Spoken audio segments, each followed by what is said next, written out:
Hello, this is Kif1re, and welcome to Breaking Out, the show by North American StarCraft 2 players. Every Friday and Saturday, we'll highlight an up-and-coming North American to learn more about their personality and their playstyle. Over 4 weeks, we'll take a look at 8 players before they participate in the Breakout Invitational for over $1,000. Let's learn a little bit about the next Breakout player.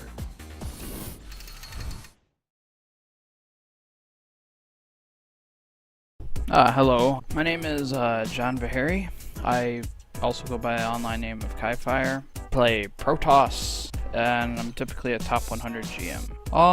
What do I do for a living? Well, I do a lot of random odd job things that don't seem to ever work out, side projects and stuff that also don't seem to work out very much. Esports kind of means a lot. It's something that I actually get something out of occasionally. Win smaller lands and smaller things. Most interesting fact I can think of is probably I've been competing in esports for a very long time. I started roughly when I was 7. It was 1993 with Nintendo Power Fest, and high score competitions sure were back in the old days. Eventually I still kept competing. I went to local arcades and stuff in between there as well. So, well, my play style, you can sum that up simply, but with just I try to get to a macro style of where I can play strategically and overcome all the weird nuances that I have with the early game of StarCraft. Like, I sit there and I'll try to macro to the point and work in harassment and do things like High Templar drops, Oracle harassment, a variety of other things, War Prism Zealots, to just keep my opponent limited on their bases and eventually starve them out to where I can consistently win a fight and not have to worry about losing beyond that, even if I lose a big fight, because that's the thing with StarCraft, is anything can go, and what can go wrong will go wrong type thing. I try to minimize those things that can go wrong. I don't like to rely on all-ins to where, oh, well, gee, that all-in got scouted, well, now I have to either abandon or commit to it, and that's not really my style. I feel I deserve a chance to be the next breakout player because I typically just keep on fighting. It's just no matter how bad a situation looks, no matter if I lose map 1 in the series, map 2, as long as I still have a chance to do something, I'll keep on going for it. I won't give up no matter how bleak it looks either, or whatever. Even that goes towards the scene and variety of other things. It's just, I like StarCraft. It means a lot to me. It's a really fun game that's just I love practicing and playing in events and tournaments for. I'm going to keep playing no matter what happens in it. As far as breaking out and stuff, I would love to actually get the ability to travel more or whatnot and get out to more events. I hope to do well in the qualifiers for breaking out and actually get in, because that's the other thing. I don't think I can get, well, I need to get through those qualifiers, and anyways, take care, see ya. Hello everyone, my name is Kif1re, and today I am joined here by John Kif1re Vaheri? Oh, Bahari. Good to have you on, Kif1re, which is actually much easier to pronounce, even though I actually pronounced it Kif1re the entire time during your qualifier, I think. Yeah, and I say Kif1re every single time. You say Kif1re? What? Yeah. Oh my god, okay, people misinform me on this one, okay? This is my defense. It's Kif1re, okay. Alright. Well, yeah, it could theoretically pronounced be either way, but the thing is, the reason why I say Ki, because Ki, Killer Instinct was his first tournament I won. Oh. So I kind of took everything from my name cool. in esports and stuff back from my past, and I made this name like 10-some plus years ago. Wow, that's actually really awesome. And you actually have a pretty extensive history in esports. You've been around in competitive gaming since 1999, I think it says. 1993. Oh my god. Oh my god, that is insane. Like, so tell us, what games were you involved in? Stuff. Anything and everything. For example, the first tournament I competed in, granted, I wasn't really aware of what esports and stuff was at the time. Actually, I'm pretty certain nobody did, but that's the point in 1993. But it was like the Nintendo Power Fest thing. It was like one of the first times I just happened to be like in a Walmart parking lot for one of the regional qualifiers, and it was on like one of their fan buses things. You got on, competed for high score and everything, and I didn't do too great. But it was like a memorable experience because I got a whole bunch of like Nintendo prizes and a whole bunch of other stuff, and I ended up getting actually a Nintendo console and stuff out of that. And that's kind of what started the whole gaming thing for me. And there was an arcade by me at a bowling alley that ran a tournament. I started winning those, and that was how I won that Killer Instinct tournament. It was really, really close. I had to stand on a stool to actually reach the cabinet because I was still pretty young at this time. And eventually started moving on to the internet and FPS games, and that's when I started playing Quake, Unreal Tournament, those types of things. I always found this player I looked up to, like Fatality and stuff, and hence the one that I put in the fire and stuff, because I was like always chasing after him. It's all these pieces coming together. Yeah. Is all these pieces, and as time went on, I had like a really common name like Shadow, like every little kid had on the internet. It's just like, all right, and then it's just I got fed up with everything taking. Oh, this name is taken. This name is taken. This name is taken. So eventually, I had this ingenious idea to just put a bunch of pieces together. It's a story that not many people know or realize because it's like they think Dragon Ball Z or something. But in reality, I never even watched that show up until a long time after I actually had that name. That's so cool though. Like I've never actually heard of a name. Like there are some people who have like really cool names that kind of go back to their origins. Like Fruit Dealer is one person who I think that's like a really clear name, right? Because Fruit Dealer was trying to he was a fruit seller. That's what he was doing for a living because his family didn't have any money, and it really like went back to his origins. It's so cool to hear stories about like, it just has like all these bits and pieces of kind of your history put together, and that actually does kind of make you somewhat on the older side in terms of like competitive gamers. So I mean, for anyone who maybe didn't actually hear it during that registration video, how old are you? 27. Do you feel like that impacts like your either perspective on where you want to go with competitive gaming in the future, or even just I don't know? There's always all those people who are like, once you hit past 25, I mean, you basically might as well retire because your reaction time, everything is too slow, man. But yes and no. But there's like going with like the whole age thing is that I've never really ran into that issue with reflexes or those types of things.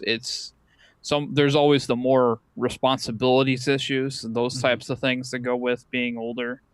And then the aspect that I've been around the block several times, essentially in esports, I've been scammed. I've been on fake teams with fake sponsors. I've been roped into contracts that go nowhere, contracts that have been voided that don't pay. I've been screwed over by tournaments not paying, companies not paying, everything in esports. It's like I've been there, except for being really recognizable and successful.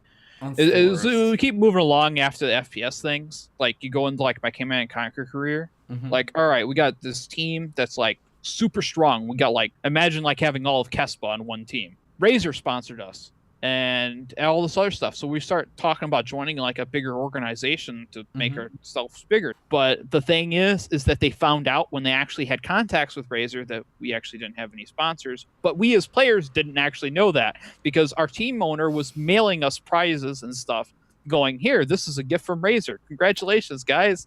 We got caught in this like massive thing that just essentially became like a gigantic tornado that ripped us all apart. What exactly have you learned in kind of your journey through all these competitive games? Maybe even more focused toward actually playing in a professional capacity. Not much has changed in the community aspect of it. It's just there's still all those bizarre things running around. But then as it comes to like learning how to play the game and going through all these things, it's like I know what I need to do, but sometimes it's not as easy to actually get out there and accomplish it. Like have practice partners and get those things done. Especially with like the age difference to where it's just like there's a lot of people that are like trolls and all this other stuff, and it's hard to get along with certain people due to that age difference. It's like the children are wrong. So let's talk about PvZ, man. So how do you feel about this matchup? It's PvZ is one of those matchups that I have like the biggest issue with in terms of design because it's all hard counter this, hard counter that. Everything's extremely overpowered or extremely underpowered. It's like, all right, he's going mutas. I got Phoenix. I got this. It's done. Oh, he has Ultralisks and I have Phoenix and I don't have Immortals. Well, it's going back the other way. I like playing long, drawn-out macro games, but you can't let them get there unopposed. It revolves around like getting like an early and mid-game pressure or something, like Warp Prism drops, variety of other things, like put a Colossus in one, fry a bunch of drones. That's the thing that's always kind of like, I've never figured out how to actually run timing attacks against high-level players in a lot of this matchup. Like the Immortal Sentry stuff, I get stopped all the freaking time. It's like, all right, yeah, sure, it'll work against my opponents on the North American ladder, but here, have Hyun. He'll just run me over. It's just like, I don't understand how to do that at that type of level. And my biggest point to where I've taken games off these players is by scouting, getting into his face, and then taking my third and building things. And keep going as the game progresses and try to strategically play out of it. Is if I can get out of just being abused by a timing of Sphere Mass Roach Hydra, if I can get out of that and get on to further part in the game, I can start harassing, I can start methodically using Warp Prisms everywhere to eliminate their economy. And we end up playing like a bit more strategical game where everything's being attacked at multiple points and you're just trying to focus on defending what you have and you're attacking them. And then if you're successful at attacking them, you can kill them. If you consider you have yourself at least one really big strength and one really big weakness in that matchup, what would those two things be? Big strength would be actually understanding how the game progresses forward into the later stages of the game, to where I can sit there. If I can get to 3 bases, I feel confidently I can pretty much take out anybody by just strategically playing through the game. And obviously, on the flip side of that, is my biggest weakness is when people do fancy things and really draw me out of my own game, to where the game never really reaches that point to where it's, oh, well, gee, I have to defend against this all in. I have to defend against this, but I can't really counterattack him to win. So the game starts going really bizarre and scrappy to where it's just like, all right, I got 1 base mining. He's got 5 drones, and it just starts going off really weird. Or the massive amount of timing attacks that just kill you if you make a mistake in reading into the build. Yeah, it sounds like you really feel much more comfortable when you're the one setting the pace of the game. And you struggle the most when you're not able to kind of set that pace. Would you say that's accurate? I would agree with that. That is a point that I would agree with entirely. If I'm running drops, I'm got my storm drops going around, or whatever it is I'm harassing, it's kind of like that for every matchup for me, though. It's just like, if I'm controlling the pace, I'm in control, and it doesn't matter who you are if I'm in control of this match. It seems like it's always been that way all throughout StarCraft too, like through Wings of Liberty and all other stuff. It's just, if I'm in control, I have the pace of the game, this is how it's going to play type thing. And I just seem so much more refined into that comfort zone as the game progresses throughout that. All right, man. Well, I'm very interested to see how much you're actually going to be able to lift, because you're going to need to really be EG in control in this PVZ that you've sent to me. Guys, we'll be right back. Enjoy this PVZ from Kif1re.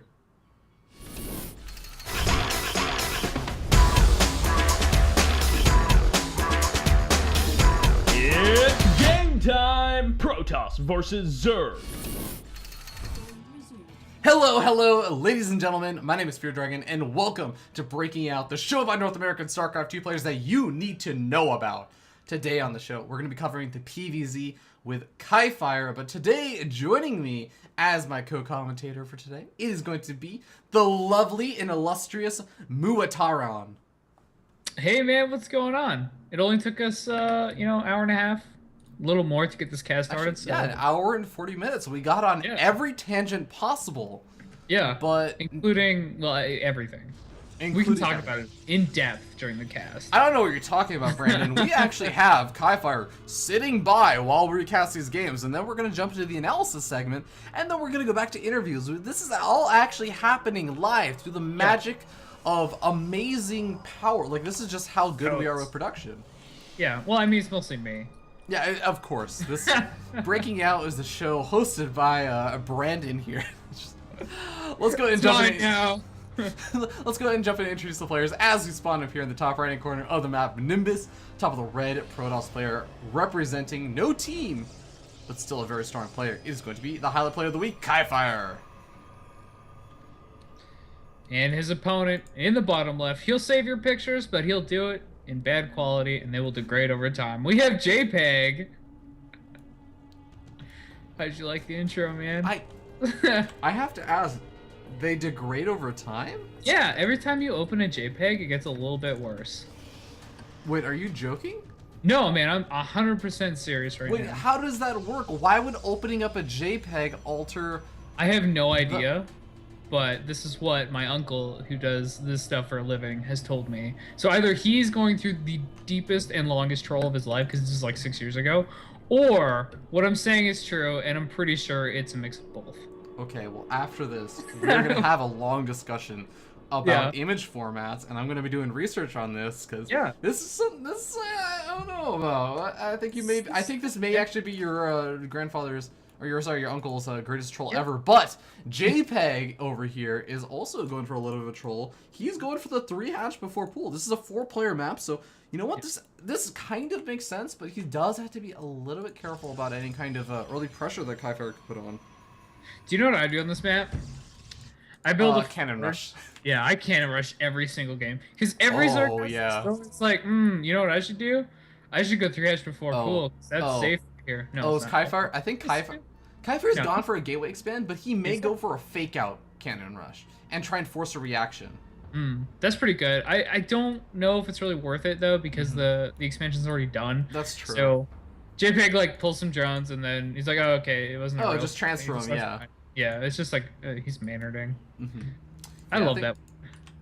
Yeah, Kif1re actually just kind of realizes the same thing and decides to pull back. I just want to really quickly note, I know that obviously Kif1re is the highlight player of the week, but JPEG, I really like what he did actually with how he went for this 3 hatch before pool, because he took his low ground, less safe natural or third expansion before he took the in-base one, and that's going to help him out actually a lot, because the creep spread immediately gets out there. He can start that queen a little bit earlier, and he can start to get that creep joining between his main base and his outside vulnerable expansion.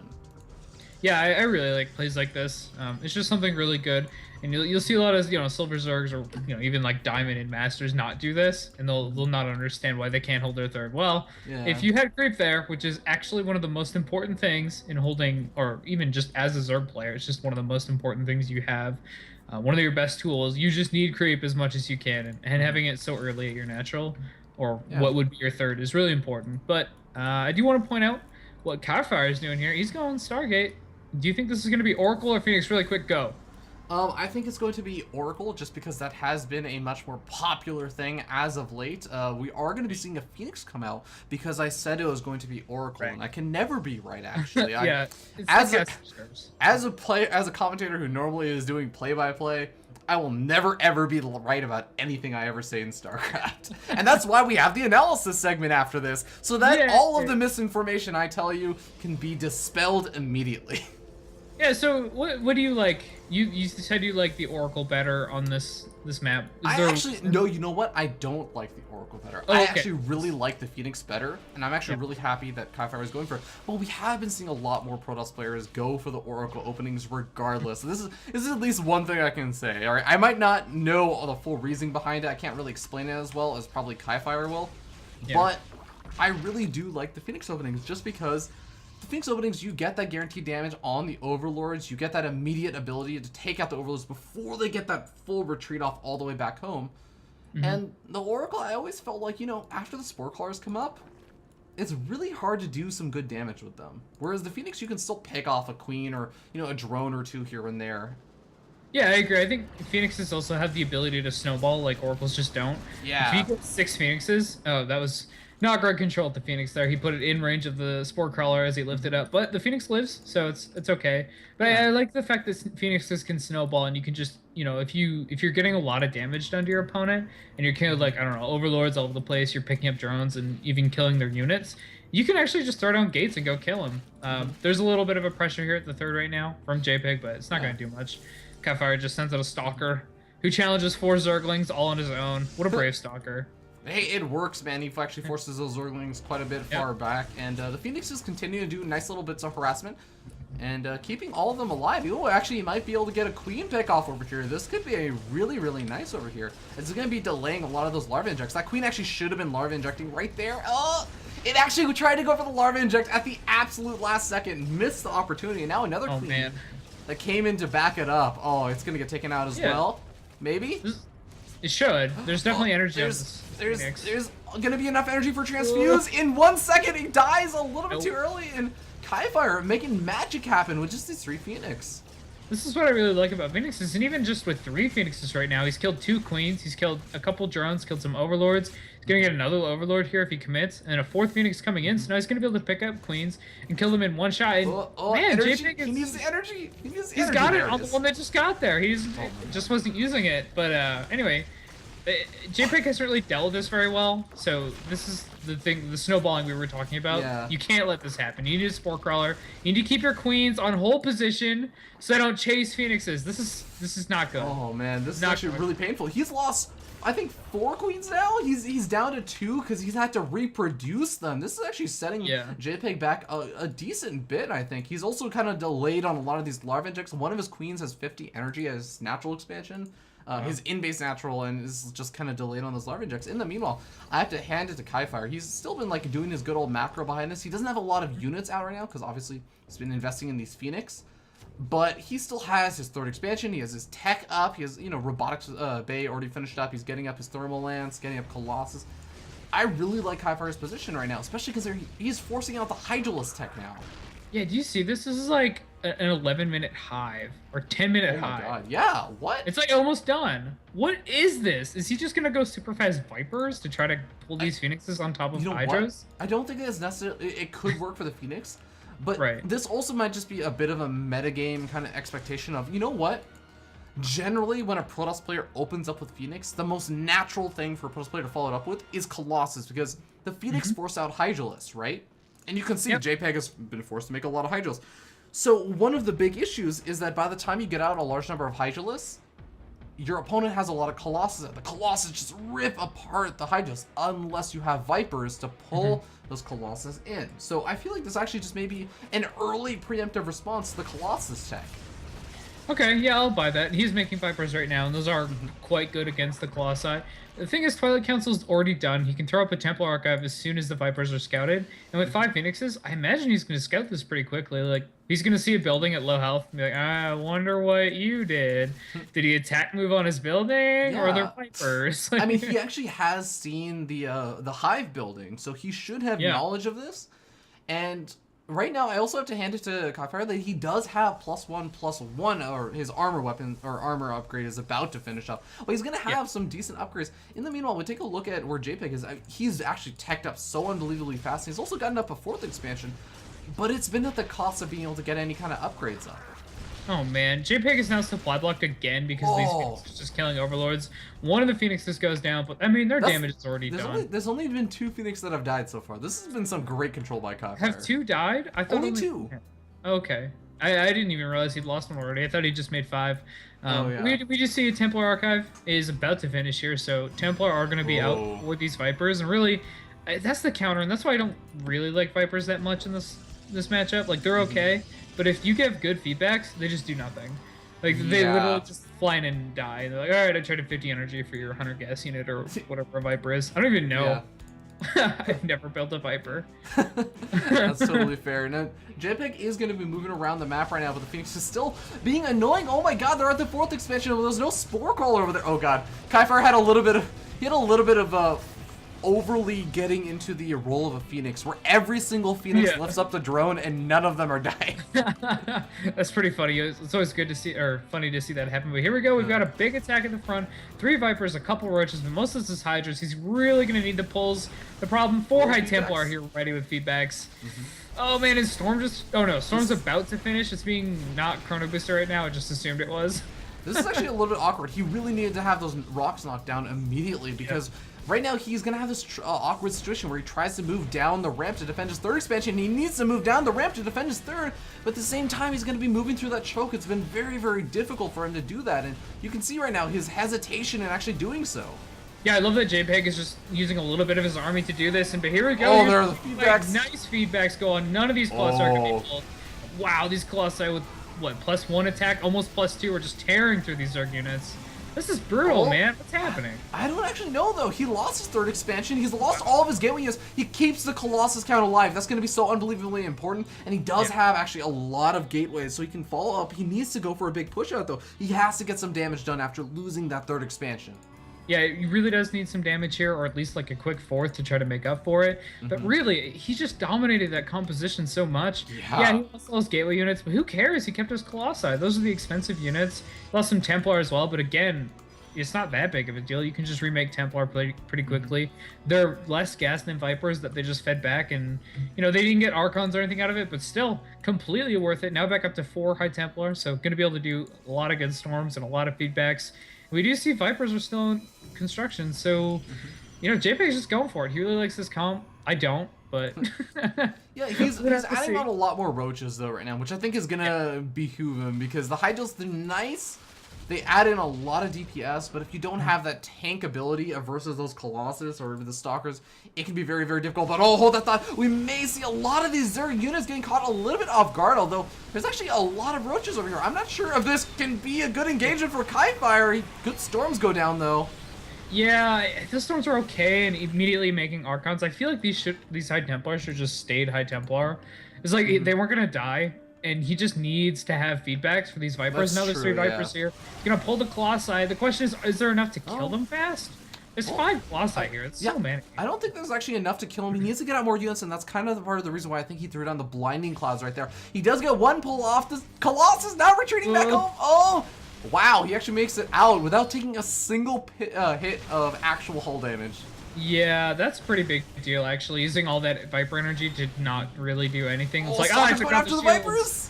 Oh, one of them does go down, and it was the one with a lot of energy, so that's pretty nice. Actually, no, there's no pull here, no abduct. Yeah, there's actually nothing, and even though the Stalkers have been cleaned up, the Colossus are starting to do a good job kiting back. There's still a handful. There's the Archon, a couple of gateway units to tank for these Colossus, and Kif1re is just doing an absurd amount of damage over here, and behind this, he's also getting the +3 weapons upgrade. Oh my god, he's getting so far ahead in the upgrades. Yeah, and more importantly, he's gotten a 4th. Yeah, exactly. He got up that 4th expansion. Right, he lost his 3rd expansion, and he immediately went ahead and expanded to that 4th expansion, which I think has really been benefiting him quite a bit. Yeah, I love the tactical decision of pushing out this army and taking a base. Like, this is not meant to kill the Zerg, or doesn't have to. It's nice if he can, but really, this is just to keep his 4th safe. He's going to trade really well with these roaches. He killed Vipers, so really, the battles are going his way. And he's just getting a sick economy right now. 4 base Protoss versus 5 base Zerg. Well, honestly, 4 base Zerg, because there's only 2 drones at this 5th base. And that's this a is great going to go spot. down. It's going to go down, too. This base is so dead. And on top of all that, like, he's actually just... You just take a look at the production tab for JPEG. He's just been making roaches non-stop. All of his money is being dumped into roaches. Look at his gas bank right now. That's just because, you know what? Yeah, he's going to make a couple of Vipers here to transfer stone, I guess. But he just needed immediate units. He hasn't really been able to use that gas on a big amounts of Hive Tech or Ultralists or Broodlords or anything. He just had to make units that could immediately defend, and that's the kind of the power that Kif1re has been able to exploit by getting this big push out and being so aggressive. For I think this attack has been going on for like 5 minutes, dude. Yeah, I love that he's just not really committing. He walks in, pokes around a bit, he's like, hey, you want to fight? No? Okay, well, alright. I'm gonna walk away then. Like, it doesn't matter. Or if, you know, if JPEG does fight, he obviously took a very good engagement. Oh my god, killing some of these rallying roaches, just dead money right there. Just like hemorrhaging dollars. And now we have a Zerg player reduced back down to those original 3 bases. Kif1re now pushing in with a lot of these Stalkers and the Colossus. He does still have to be careful, though. He doesn't want to get into a bad engagement angle. Of course, he has a lot of that splash damage, but that can actually be negated still if his opponent is able to get a really good surround and some nice Blinding Clouds or something on him. Yeah, it's going to be really tough, though. Oh, I love this by Kif1re. The Dark Templar Shrine, as many people call it. Why not right now? Play. Yeah, I love Dark Shrine play. I think it's just really great. In the late game, one of the main weapons that Protoss has is Warp Prism Harass in this matchup, and they just do it so well. But here we go, here's the engagement. Vipers actually just got fed back. They like got 1 Blinding Cloud and then died. And now the Roaches are actually being taken out by the Blinding Cloud. This has been great engagements by Kif1re. I'm really impressed. Kif1re has been a master of these engagements, forces out the GG, the Roaches gonna be slaves to the slaughter, and Kif1re really well done in that game. Brandon, I'm I was kind of worried for Kif1re at certain points, but now I'm starting to think, you know what? Worrying was a little bit needless. Kif1re had full control of that game. Yeah, I was actually never worried for him. I'm not gonna lie. Like when he took out that third, I was like, okay, Zerg just used a bunch of units. His army's much weaker because it's still just Roach Hydra. Yeah. Or sorry, it was like Roach Viper. And Protoss composition that he had just like decimates Roach Viper. So I was actually like, okay, he killed the base, he's dead. That's the thought that went through my mind. Yeah. Because I've been in this decision, but that's yeah. pretty fair. Yeah, that's honestly a pretty fair point. Like, and I think it took me a second to realize, like, yeah, there was a bit of an overcommitment. The reason why I was kind of surprised with that is because we still had all of the gateway units and most of the High Templar killed off. It was just Colossus left for the most part. And I thought, you know, it's going to be hard for him to push out. He has to warp in a lot of gateway units, and that's going to buy time for the Zerg player to use that 5 base or, you know, whatever 4 base economy at the time to power back up on units. But yeah, it was a little bit too much of a loss for the Zerg player. And keeping the Colossus alive was a great move by Kif1re. But anyways, guys, we could speculate and talk about this all day long, but we'd rather hear the analysis from the player himself, Kif1re. We're going to be hearing directly from him and his thoughts on this game. Okay, wait a second. Before we jump into that, I just want to note, Fleet Beacon and double Stargates going up with +1 weapons being researched. Oh my god. We were about to see Carriers or Tempest come out. That is so awesome. Yeah, I think it was probably Tempest, but we can, you know what? Screw it. You know what? Guys confirmed Carriers. Kif1re likes them.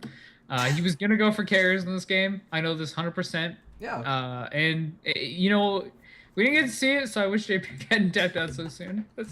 I know, right? I wish this on. It's like half the time you always wish that it was just like a game where like the players are like, oh, okay, come on, dude, you're dead. This is the game where we're like, no, dude, you're on one base, just stick around a little bit longer. This is coming.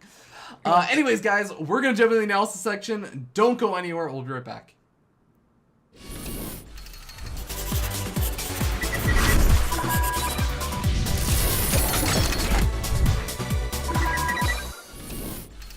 Hello everyone, this is Kif1re, and welcome to Breaking Out, the show about North American StarCraft 2 players that you need to know about. We just saw the PvZ between Kif1re over here and JPEG, and now we're going to get Kif1re's actual analysis and thoughts on the game itself. Kif1re, how you feeling about this game? It's a fun matchup. Zerg makes stuff, Protoss makes stuff, and there's a lot of pew-pewing going on. And then the Zerg QQs at the end. Well, at least it rhymes, man. Pew pew and QQ. Yeah, but it's just it goes back and forth quite a bit. The Zerg has a lot of timings, and Protoss has a lot of things they have to defend. And we obviously can't really commit too much to our attacks, or we get ran over. But we have to get in there and do something to slow them down. All right, cool. So, what do you end up doing in this game? Stargate and expand. Yeah, so I mean, we can go ahead and like zoom forward or something to that. Yeah, because it's just like, all right, the gateway has been built. One thing to note though is like with this type of build, it's just North American ladder is incredibly cheesy at times. Especially since, and it's just going back to the previous game against this guy, which wasn't on stream, which I got him twice in a row, which was a 6-bull to begin with.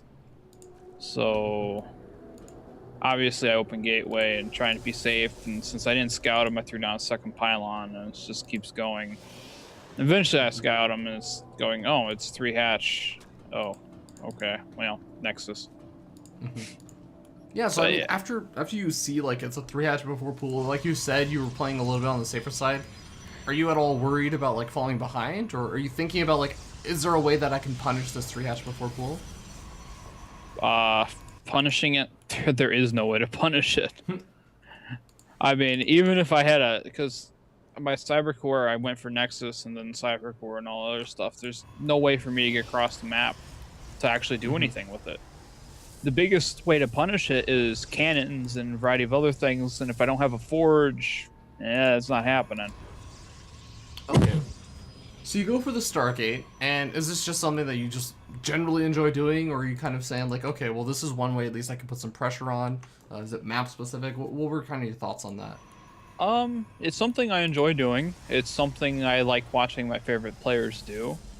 which is Zest and Rain. So if you watch a lot of their games, they open Stargate and go flying around with Phoenix or an Oracle or something. It's just a great way to get scouting information. It's a great way to get harassment, clear up all these silly overlords. So when you actually want to get around and get around to actually taking my third, and I can actually take it without them knowing it, or when I actually take it, because it actually puts fear into the Zerg. If they don't know information, I could actually be like an 8-gate behind this or something silly.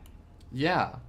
And also, I want to know, like, you are actually still going for, like, the Stargate Phoenix style, which is a little bit more old school. Oftentimes I end up seeing, like, the Stargate coming out, but the pros players just go for the Oracle instead. What are kind of your reasoning and thoughts behind going for the Phoenix versus the Oracle?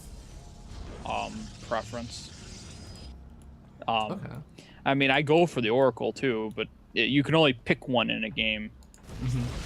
So, and since you can only pick, obviously you can only pick one. You really can't go Phoenix and the Oracle or anything. It's the different ways you can open. Because if you go for an Oracle, you can take like your Nexus safely at like 7 minutes, or your third Nexus, I should say.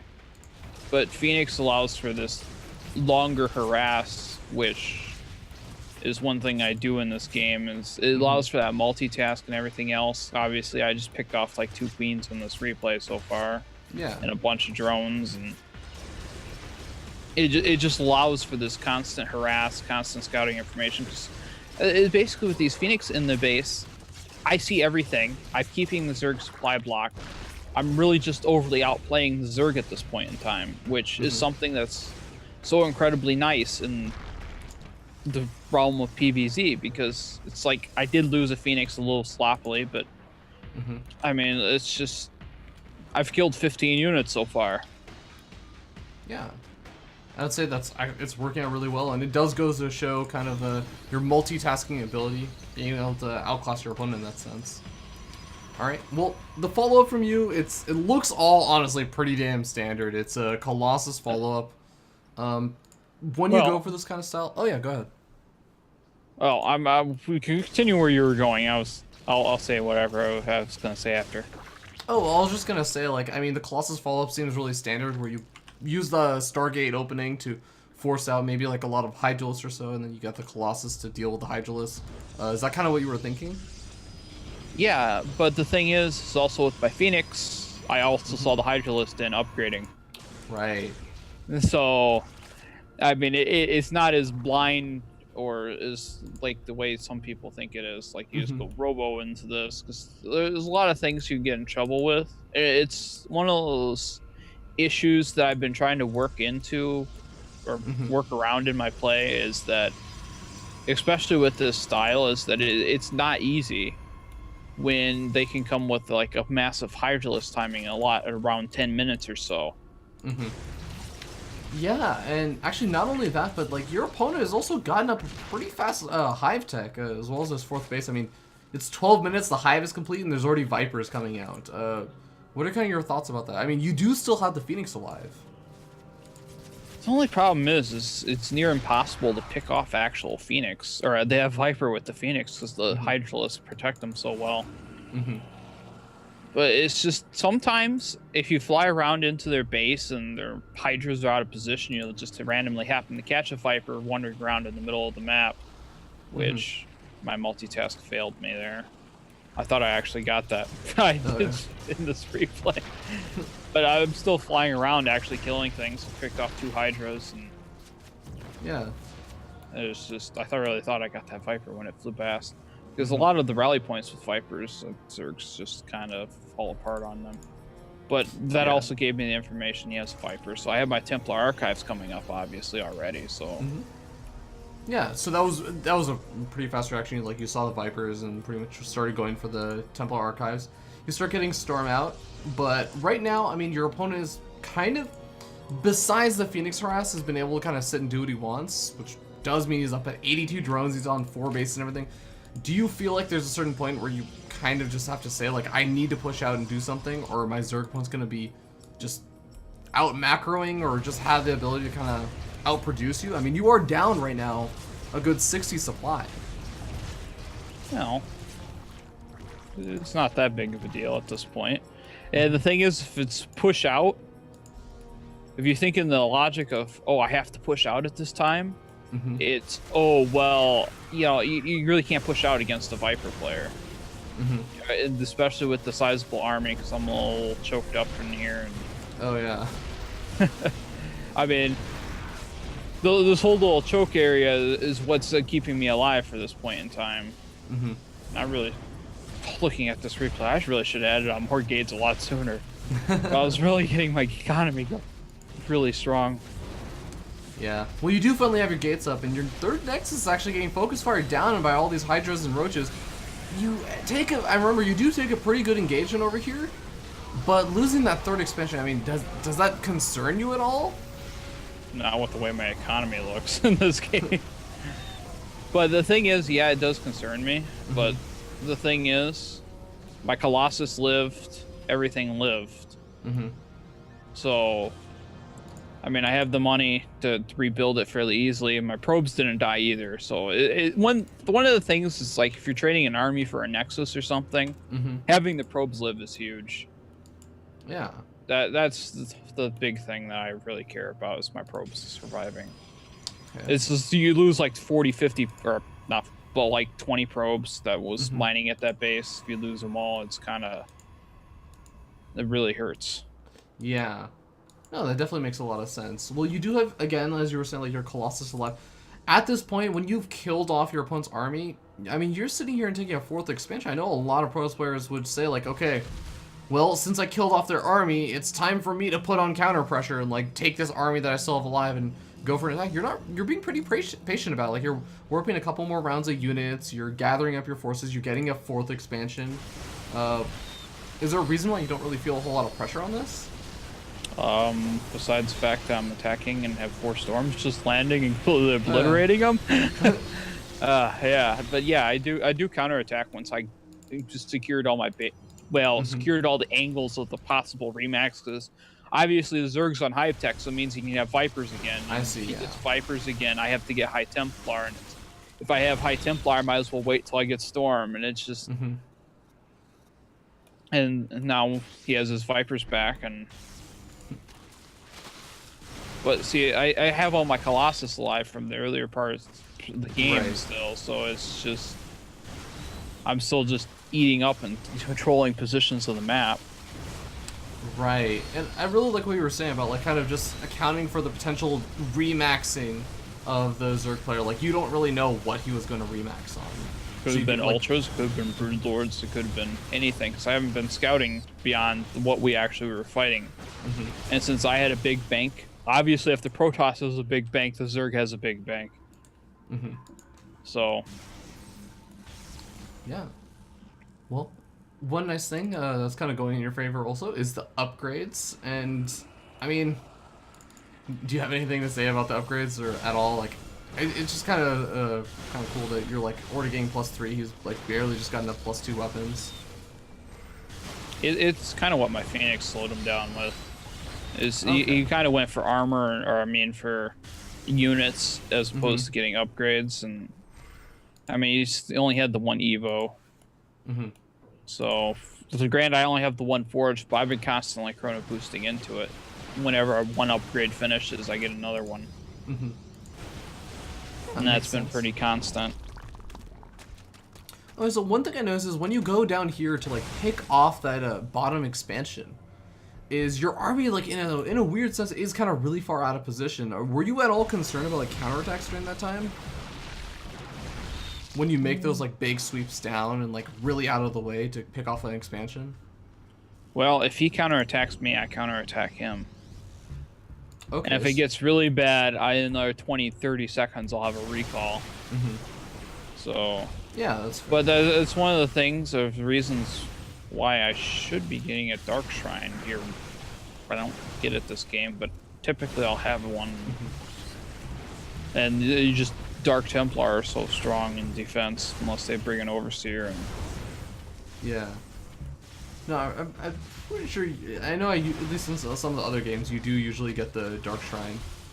Yeah, this game's just been kind of harassing, push.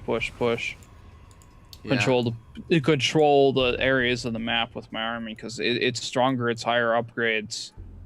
He has no armor, so everything just melts. So it's just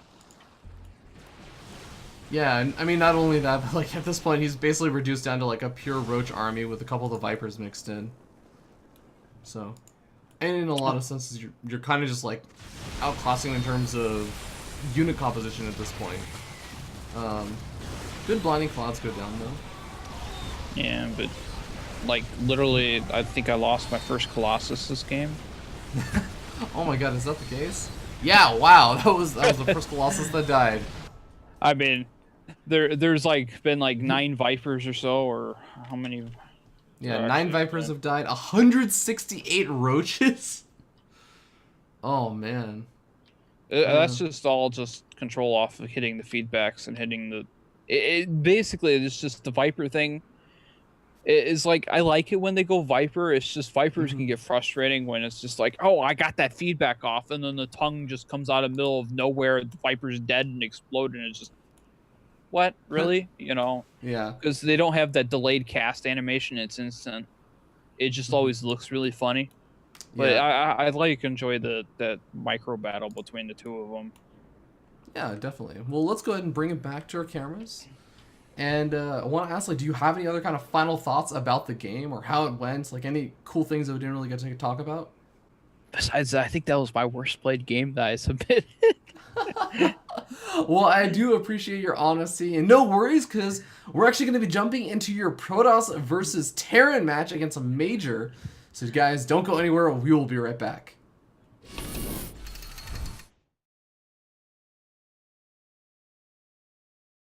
Hello everyone, welcome back from the PVZ. My name is Kif1re, and once again joined here by Kif1re. And Kif1re, let's talk a little bit more about your average ordinary day life and what exactly you do for a living. So what do you do for a living?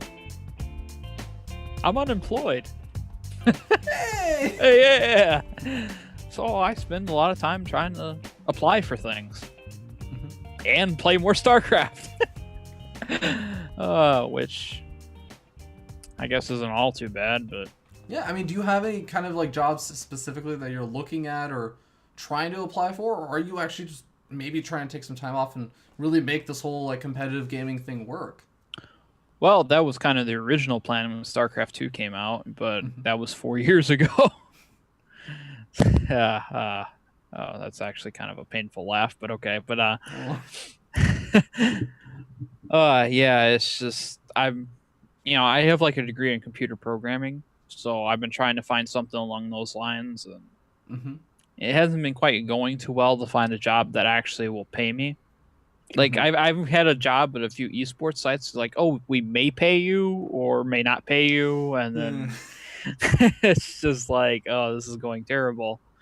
It kind of works out somewhat.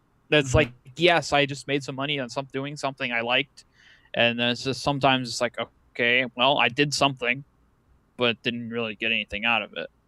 It's kind of one of those awkward things to where it's good that I tried to do something, but it's kind of disappointing that it really wasn't something stable like what I want. Yeah. Because like my dream job would be to be like either actually be a full-time professional player or have a job that will sit there and allow me to still be involved.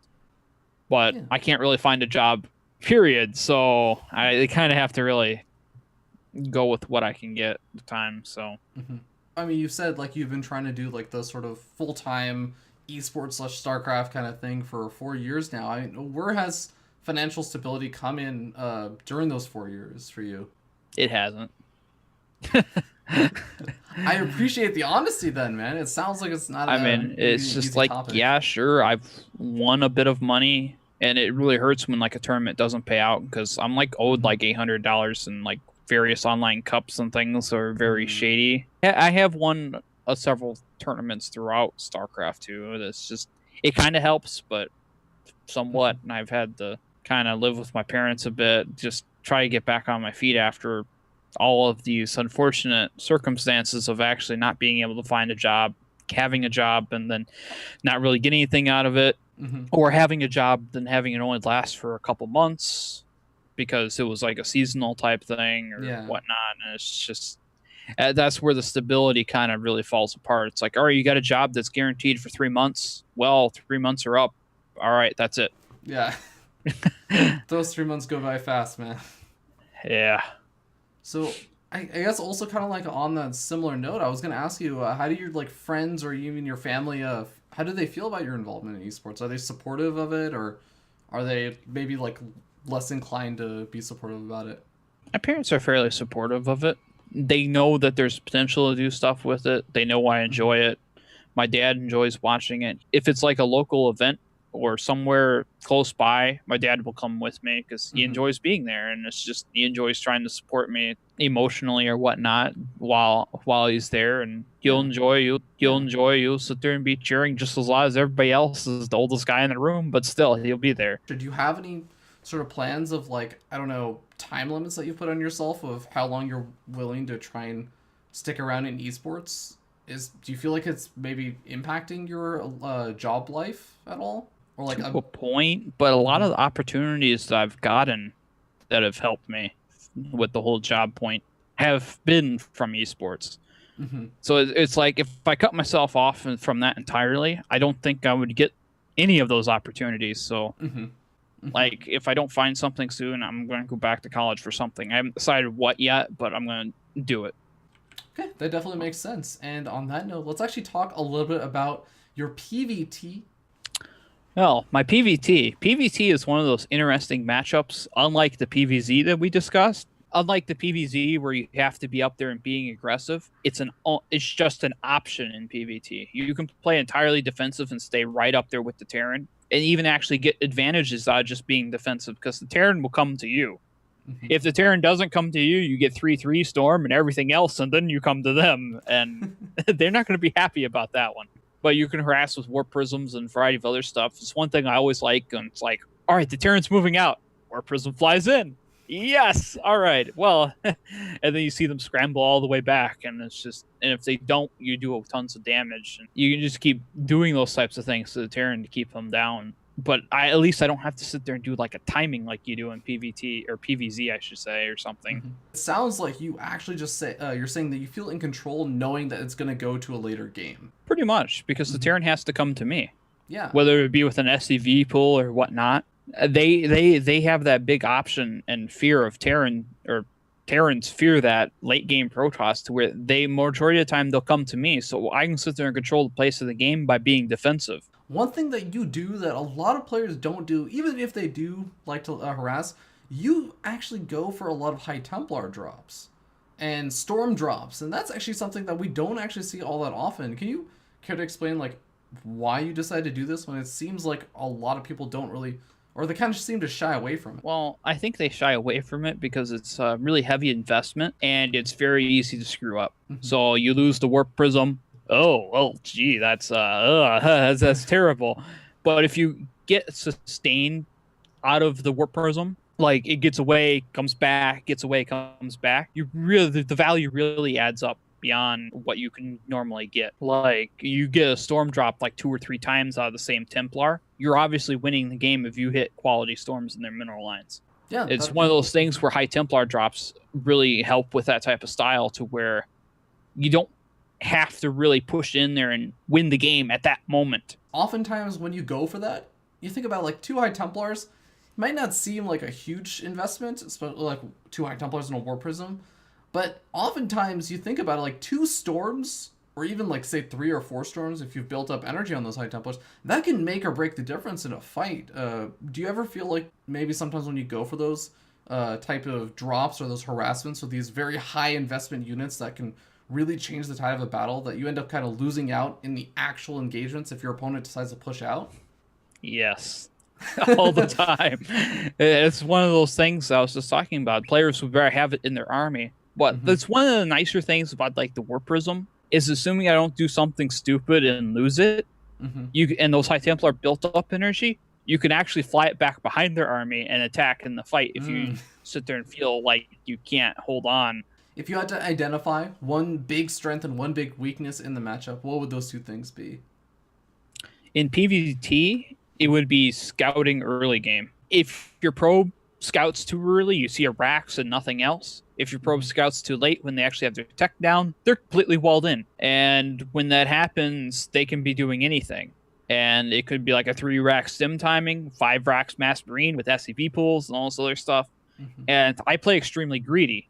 So when I play extremely greedy, those really aggressive things, trying to read into the correct one, whether it be Widow Mine drops or the previous builds I mentioned, is that Terrans have a lot of options when you're playing greedy as a Protoss. So would you say that was your strength or your weakness? I would say that would be both. I get in there and scout a lot of times, identify it. I'll be like, seeing what's going on. I'll have like my mothership core going off one direction. They'll scout for proxy factories, Stalker going off in the other one. But it's the players that still manage to hide something or get in unexpectedly, then it becomes a massive issue. And that's where I die a lot of games. That's how like Pult did massive damage to me in the Red Bull tournament.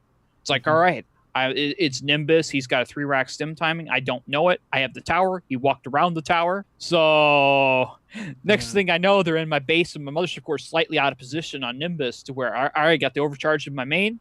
I need to get the overcharge of my natural or that's going to fall. And it got caught in between the little ramp and his units, and I couldn't get it off. But yeah, it's just, that becomes a strength and a weakness. Like if I can identify, it's a strength. If I don't identify, it's a massive weakness to where I'm going to be out of position. Because for some reason, I got to work on my positioning as well. I need to think about positioning my mothership core in a little bit different positioning after I've sent it out, scouting and all the other stuff. Like scouting for the proxies and everything else. This is why my units are all over the place at this point through the game. Well, I'm looking forward to seeing a little bit more of your PVT as we're going to go ahead and jump into that. So don't go anywhere, guys. We will be right back.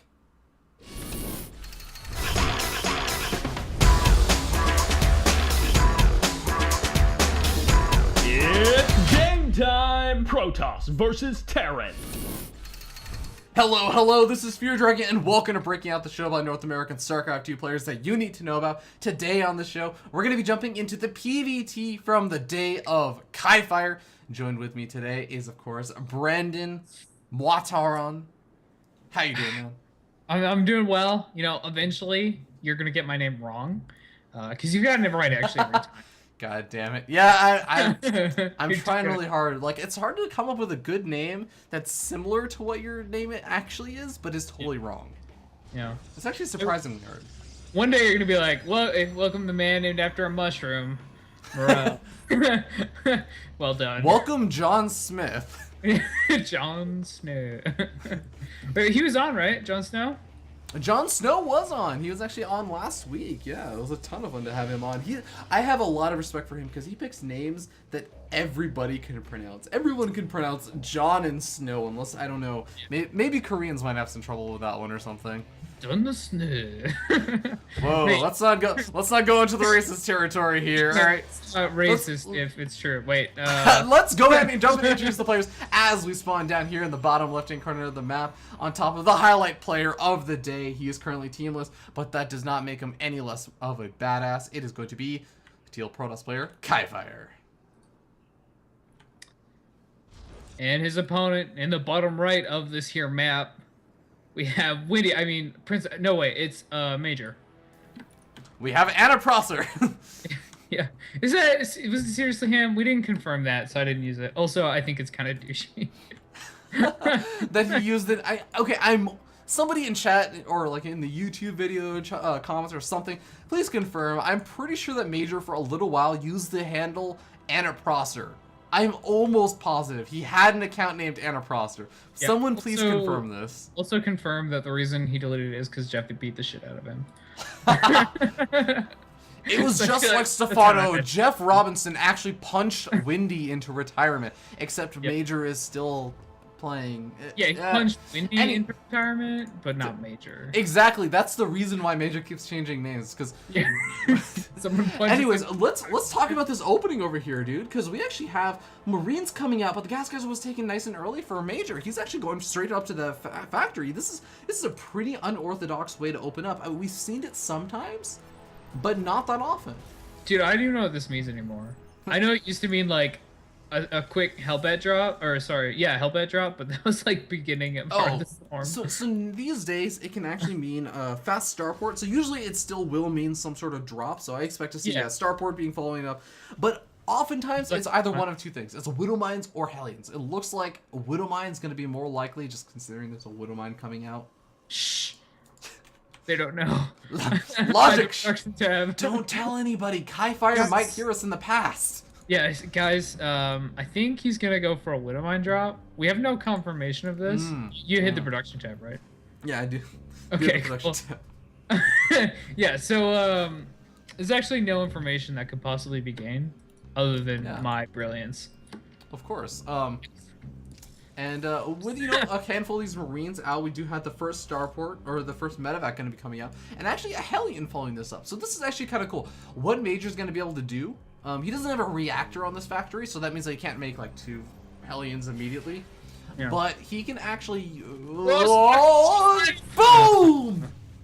That was actually dead. That was perfect. But okay, here's the thing. Now Kif1re knows about this. Kif1re is going for a proxy Stargate. Yeah. So what's gonna be? He's gonna make an Oracle. Like this is almost guaranteed. He's gonna make an Oracle. This is where, of course, he makes a Void Ray or something. Yeah, I mean, if but he's gonna have detection if he realizes this is going on. He's seen the Widow Mine, so he should know he's gonna have to bring that Oracle back to defend. Yeah, I mean, or he can just be really prepared and stop the drop of Stalkers. That's also a thing. Here we go. He might actually be able to do it right here. He's pushing it away a bit. The Widow Mine getting low on health. Yeah, no, actually, I don't know. Only this Widow Mine's not actually gonna do anything. And the Widow Mine actually only took 10 damage, so this is actually going really close. I feel like with the extra damage, it might not seem like a lot, but I think that actually the Stalkers can now kill it before it actually burrows, as long as he reacts like relatively quickly. Oh my god. So the Hellions! Like a Viking or anything. So this Oracle is actually just gonna kill every single SCV, and yeah, it's gonna be brutal. Oh god, he killed the Widow Mine. That was the only defense.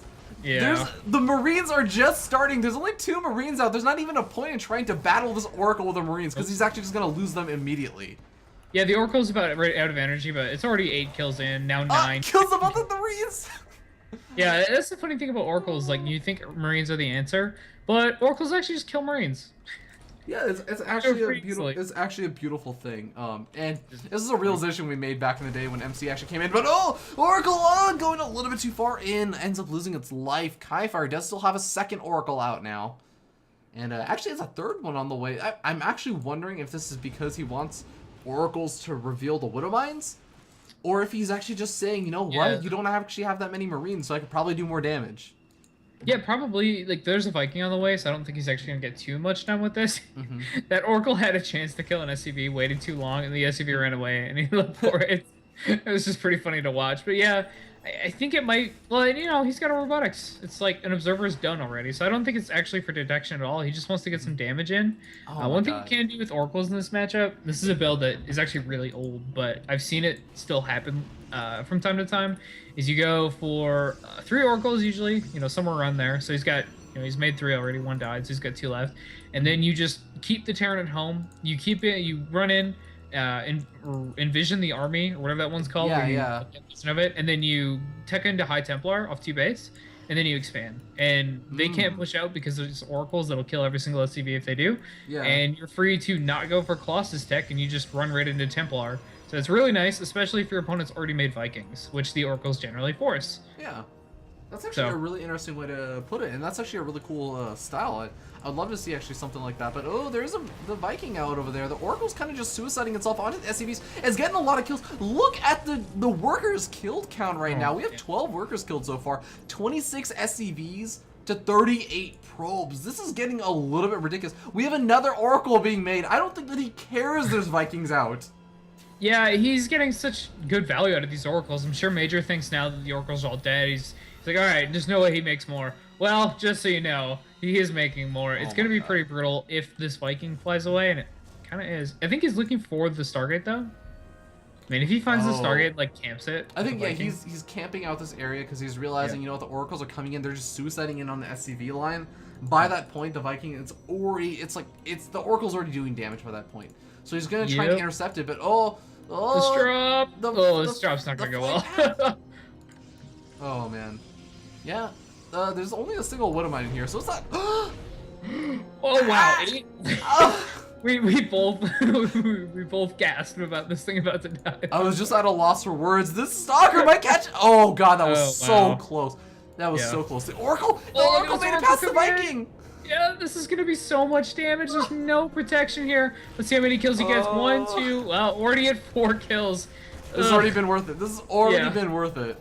And he could have got like 2 more there if he'd just been microing it. But I think he didn't want to. He didn't want to sacrifice it, so he's just gonna back out. Yeah, I like keeping it alive. It's certainly more useful alive than it is dead. He probably could have got like 2 and walked What out. an But there's that astute risk it died. observation. Yeah. Listen, guys. I'm bringing you guys Did the you know real facts. that when a unit's dead, it stops dealing damage? That's actually not true. High Templar can die and still be dealing damage through the storm. Yeah, that's true. So can like Stormhouse, I suppose. The Or locusts actually, you know, they even made. a stalker could die and the projectile Sure. could still be in the air. Yeah. So I expect that the entire Twitch chat is yelling at me right now. Or you know what else? Reavers. They can shoot a Ooh, scarab yeah. and then die. That's true. But we aren't going to be seeing any of those Reavers. Instead, we see a Colossus out right now versus the entire purely marine-based force of Major right now. Of course, going for those Widow Mines, going for the Starport, going for the Viking, those all actually eat a bit into the production for Major, and only now is he finally getting out some of those Marauders. They're all at home, though. This has actually made it very, very difficult for Major to do a whole lot of damage, especially since his drops have just not been working out. And now, Kif1re, he has 2 Photon Cannons sitting as natural expansion. This drop, it might be able to do a little bit of damage, but they gotta deal with these cannons first. Yeah, so while you've been talking and thinking about this game, I've actually been thinking of more units that can do damage after they're dead. I've come up with Infestor, Marauder, Dragoon. There's a lot. There's quite a few. That drop, by the way, was pretty much completely deflected. No real damage done. He forced out a recall, which is nice. That does allow Major to get up his 3rd expansion. But yeah, okay, actually, you know what? Major's been doing a really good job, all things considered, this game. And this is just goes to show, like, Major is actually a macro beast. I've heard a lot of other commentators and stuff that talk about how, you know, Major, he's a really good player who's great at macro. His micro's okay-ish. Sometimes it seems like he can be on a little bit on the lackluster side, but still, his macro is immaculate. That's kind of what makes him such a scary, strong player. And you can see he's already actually caught up in the worker count. He's looking okay. Like, Kif1re here just isn't taking a base. Oh, now he's gonna go take a Nexus. Okay, it's just a little late. He Generally, does have a scary would have army, a 3rd one now. Yeah, his army's really nice. He's just been concentrating on that. This is something you see a lot in Protoss vs. Zerg, where you're like, okay, I can't take a base yet, so I'm gonna sit here on 2 bases. I'm gonna make 3 Colossi or 2 Colossi or whatever, and then I'm gonna take my 3rd when it's completely safe, and there's absolutely no way they stop it. So I don't mind this at all. Would you see a pack of 5 Vikings? Oh my god, they're so close to the Oracle and the Star. Oh my no god. way, no way. I think he's onto it. He's onto it. He's gonna see it now, and he's gonna land the Vikings and kill the Stargate. Oh my god, and when he lands the Vikings, that's when the Oracle comes in and the kills all of them. Comes in and kills all the Vikings. It's like, Oracles are pretty good, man. Oh You should- no. Oh, should this respect Oracle's my so Oracle. dead. Yeah. Oh. Alright. You know, he actually almost lived. That was the last Viking missile. Ooh, Vikings are another unit that can do damage after it dies. That is true.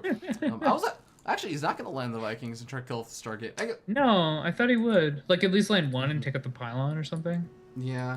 You know, I'm actually kind of surprised, because Major does actually, I do want to know, has some pretty good vision right now. He has a good idea of, like, when exactly Kif1re will try and move out, because he has this one Marine just checking that main path, and of course the lower path that does have a little bit of a choke. He has a factory floating over, so he will see when Kif1re actually moves out with his army. He doesn't actually need the Vikings with his army this exact moment. That's true. Scanning now, I think he took out an observer there. I'm not sure if he actually got one or was just, like, safety scanning. I've definitely seen Terrans do that. They're like, it would kind of suck if he scattered these ghosts or whatever. I'll scan my army to make sure. So, you know, he might have been doing that to hide upgrades or something. Actually, I don't think Major has very good upgrades. Oh my god, what? Oh, well, the boys are here. The party hat's there to get that +1 extra defense. I mean, it is all of their birthdays. Yeah, is he just going to sack this Nexus? Yeah, it looks like he's trying to sack the Nexus, but Major is not going for it. He tried to run up the ramp. I mean, the longer this goes on, the worse it is for Major. He's not mining with these SCVs. Yeah. He needs to do this. He's actually not even taking out the Nexus very quickly, and Oh, now, no. this is what I was talking about in the PvZ. Kif1re just amazing at getting these great engagements off. The Vikings are going to kill off all the Colossus, but there's no bio left over. He lost so many SCVs there. Oh wow, and sick force field stopping those units from retreating. Third Really? expansion's still alive. Yeah, he actually saved his Nexus, killed all those SCVs, killed all these units really efficiently. Now he's kind of losing some stuff, but it's like a couple bio units killing his Zealot. And Major has gone for this all-in, because let's not kid ourselves, this is an all-in all 3 base. I've heard people argue with me, like, say it's not an all-in. It is, obviously. Anyway. Okay, alright, I would put it this way, right? For whoever's going to argue with you, Major had to do more damage than he did. Yeah. Because he's down now 25 workers, and now he's put himself on this timer where he still has to do damage. He's at the point where he's landing his Vikings because he just knows he has to kill off this Nexus or something, and he needs that extra DPS. He may actually be able to get it. Yeah, it's really low. There's a cannon warping in right now. That's not gonna help. The army's here already. I think what's really detrimental about this build not working. Oh, is there a drop? Yeah, there's a huge drop here in the natural. I think he killed. Did he kill any probes? Yeah, it looks like it. 30. Oh no, only 5. The probes got pulled away. I lied. And the Nexus does end up falling over at the natural expansion of Kif1re. At the same time, I mean, Major manages to get out with his army, and he's making more SCVs. He's making 3 at a time. This drop is still going on. It snipes off one of the forges upgrading. He kills off a Colossus. This is actually working out pretty well for Major. He was going to get another forge. Oh my god, this is actually pretty brutal. The problem is this is only like helping him mitigate the damage done by his attack, because he hasn't been upgrading for so long. He's still on 1-1 versus 2, and losing one of those dropships there is a really big deal. That's really the reason this build is good, the one Major's doing, but you need to hit it at the right timing, and he didn't. Like, Storm was done. You can't win with this build if Storm is done. It just doesn't work. So he hit too late and didn't take advantage of the transition, but here we go, sniping that third. Alright. Yeah. Okay, you know what? I'm going to reiterate something that you were kind of touching upon and hinting upon, Brandon. Major's doing a lot of really sick damage. He kills off the 4th expansion. He's killed off the 3rd expansion. He's killed off the natural expansion. He's now going back into the natural expansion. These are all things that put Major ahead a few minutes from now. And he's sacrificing his immediate army that's going to keep him alive right now to get this damage done. And right now, Kif1re has a scary army. I'm really worried about Major's ability to stay alive in this game right now. Yeah, it's going to be really hard. Like I said, he's down 2 upgrades. Storm is done. He's going to have to pull more SCVs, so even if this doesn't kill him, it killed a lot of workers. And here we go with the engagement. Man, these Zealots just kill SCVs so fast. Good Storm's going down on top of this army. Ugh, this is getting a little one-sided. Well, I don't know. Well, I mean, Major's starting to push on through. There's not that many Zealots left over. The Storms are, oh my god, the Storms are so good, though. Yeah, those Storms are excellent. I actually thought Major was about to win that fight. I was like completely wrong, but no, the Storms are just excellent. It's not even he's actually not just stormed all the bio units, he also got all of the medevacs there, and now what is there left over? There's still those 4 or a couple of Marauders actually harassing the expansions of Kif1re, but it's not going to matter right now. Kif1re is actually just going to be able to kill off everything inside of Major's main base. SCVs just killed a High Templar without it casting a spell. That was hilarious, but it doesn't seem like it's going to matter. These 2 Archons and a Colossus are going to do so much damage. Whoa, hold on. Back with the Marauders. He's able to pick off all of the big units, and even killing this Archon now. Yeah, this attack's been cleaned up. Let's see what they have left. There's 2 SCVs left. 51 but there's still mules. Okay, so Major has 3 command centers? 3 orbital commands worth of mules. He can try and replenish a couple of those Marines. Kif1re, he has probes. He doesn't have bases, though. He's mining off of 1 base. If maybe Major can just make something happen. Of course, Kif1re also doesn't have a lot of units around. He has 2 Archons and 4 High Templar. High Templar is awesome. You feed back the medevacs. Now what? The medevacs don't have any energy anyways, right? You could actually potentially just kite and do something here. Yeah, he almost lost his High Templar there, but here we go with the actual engagement. Yeah, Kif1re is able to, I think, take engagements really well just because he's got the upgrades from earlier in the game. Yeah, the those are upgrades. so big.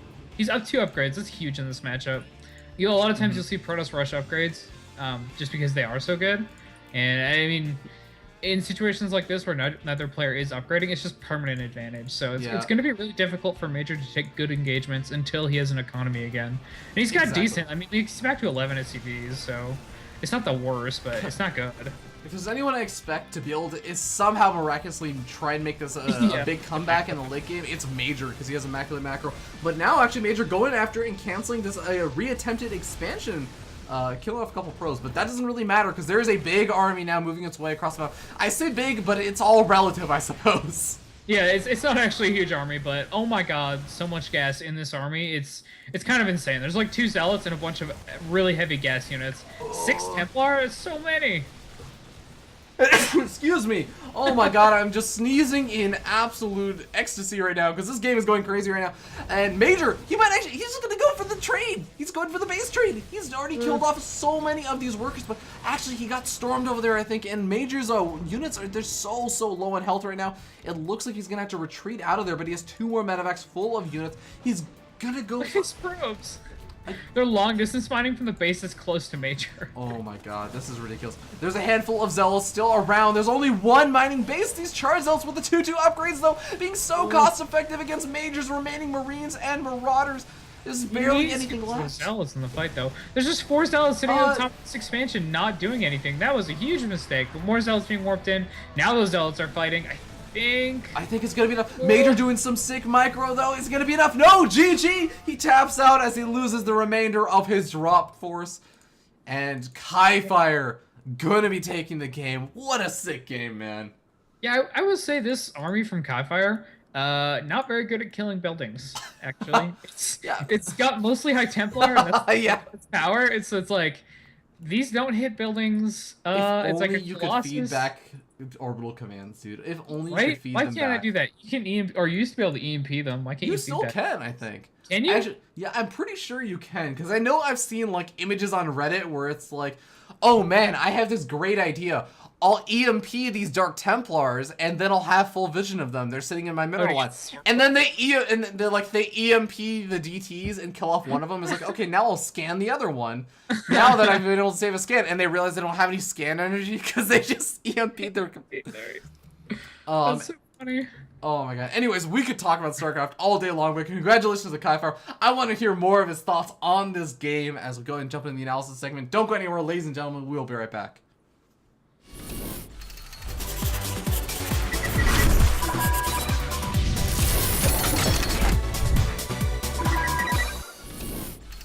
Hello, ladies and gentlemen. I hope you guys enjoyed that PvT from Kif1re versus Major. Let's go ahead and jump into it and check out the game itself. We can go ahead and unpause the game now. But Kif1re, what are your thoughts about how this game went? Major's drops are too strong. I opened with a Stargate. Oh, really? Okay, so you played very adaptive. Actually, you did mention, this is actually kind of apparent with the fact that you're a teal-colored player right now, not a blue-colored player. So it's not like red and blue. This wasn't just a ladder game, right?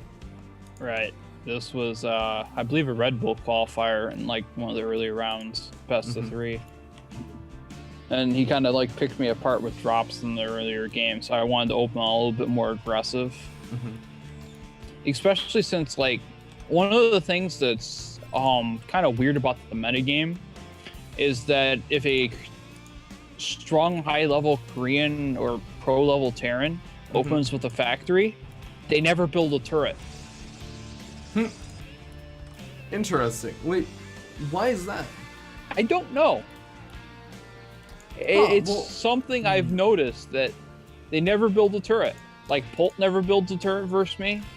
I mean, Supernova never builds a turret if they open with a factory. They just don't.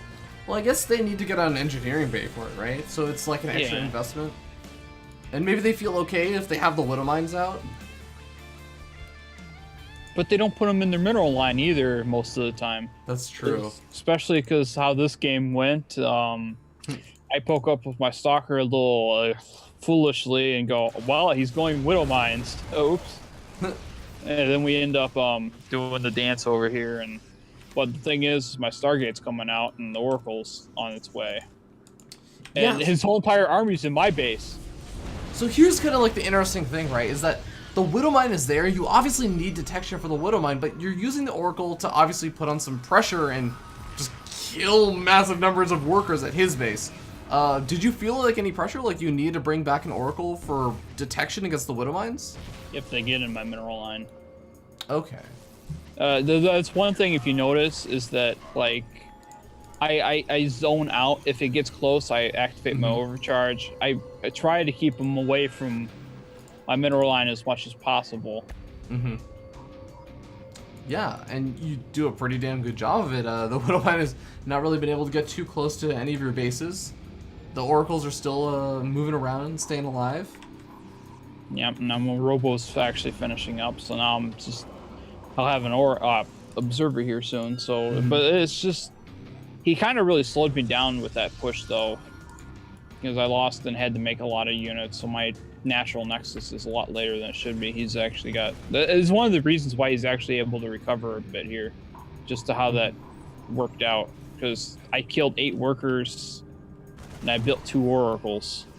It kind of balances out in that aspect. I'm open workers, yes, but my nexus is super delayed.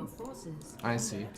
Yeah, so, okay, quick question. So you did mention, like, okay, you open Stargate because Major's drops are scary as hell, which is totally fair. I can totally understand that. What is interesting to me, though, is you end up going for the Oracles. Like, you haven't really made any Phoenixes just yet from that Stargate. And actually, if I'm trying to recall, like, I don't think you do make any Phoenixes from it. So, are you just not that concerned after seeing the opening that he did? Pretty much.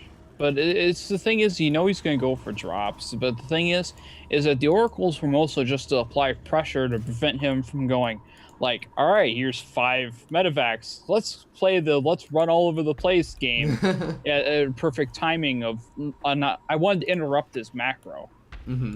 So we're not sitting there going, well, he's got 5 Raxes up and he's got 5 medevacs. Okay, they're all flying around all over the place. And especially on a map like Nimbus. Because since this was a Red Bull qualifier, these maps were all like vetoed and all throughout, and the whole entire series was predetermined. So I lost map 1, so we go in map 2, which was predetermined as Nimbus before we even played map 1. So I had to do something. Yeah, that's totally fair. Well, you actually are still making an Oracle, even after, like, I know you ended up losing to the other 2 Oracles, but you're still making Oracles. Is there a reason, like, you don't often see, like, a Protoss player making Oracles still at this point in the game? Nobody expects the second Oracle, but who in their right mind would expect the third one? I can't argue with the logic. I'm not sure how else. And, I mean, your Oracle does actually, I think he does manage to get in there, and, like, there's still not a missile turret, so you still get some damage done over here. They do not build missile turrets. I don't understand high-level Terrans. I get a little sloppy with it, taking a few shots from Marines, but it still gets 4 kills, which is which is still pretty much, you know, almost near worth it. All right, so let's talk follow-ups from here. You've been able to put on some pressure with the Oracles and everything. You're clearly going for the Colossus tech, and is this just kind of a safety, you know, I just need to get splash damage, whatever Colossus that works?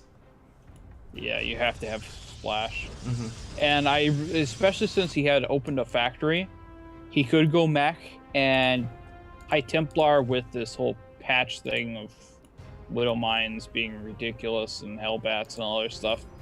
The whole High Templar openings just aren't that great nowadays. Okay, fair enough. Well, this army pushes out. There's a very low health medevac in the mix, but it's all Marines. So I mean, at this point, like, I'm sure you're not feeling very scared. Like, you have a Colossus out, and your opponent's trying to kill you with just or not kill you, just trying to pressure you with just pure Marines. But it's the whole Major's drops are scary. Yeah, and that very much is apparent when you throw down, like, you're still on 2 bases, you're throwing down 2 photon cannons in your natural expansion. That might not seem like a big deal to a lot of people, but, like, that's 300, that's almost a 3rd Nexus, right? Pretty much. I mean, if you want to get technical, it is a 3rd Nexus. Because you typically Protoss players will count in the pylon that the Nexus counts for. Yeah. So it's basically a Nexus is 300 minerals plus a pylon. Yeah, and your efforts are rewarded too, right? Like he goes to the drop, and your 2 cannons, they buy a lot of time, and you're able to like And get I off the lose recall. both of them pretty much. But yeah, it's just this whole entire map section up here is so hard to defend and hold.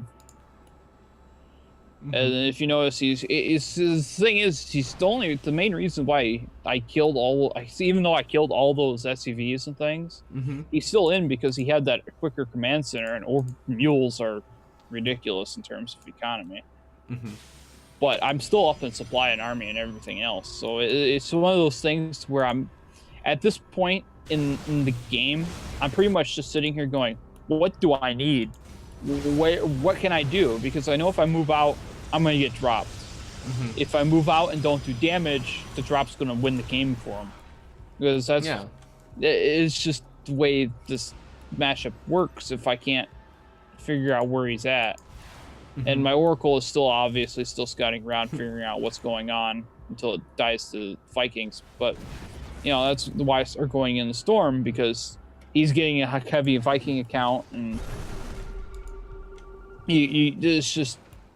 he's going to get Ghost, and Storm is something that's needed if he decides to pull his SCVs. Yeah, and that's actually exactly what he does. I mean, it's just, if I don't have Storm here, I would have flat up died in the first place. And this is one of those things to where Storm isn't done yet, and he's at my front door, so it's just like we're playing this. I'm just trying to stall for Storm. And then when I get Storm, obviously I move down, and I can actually fight his mostly Marine ball. Yeah, now this engagement, once you get the Storms down, you just kind of like murder everything, right?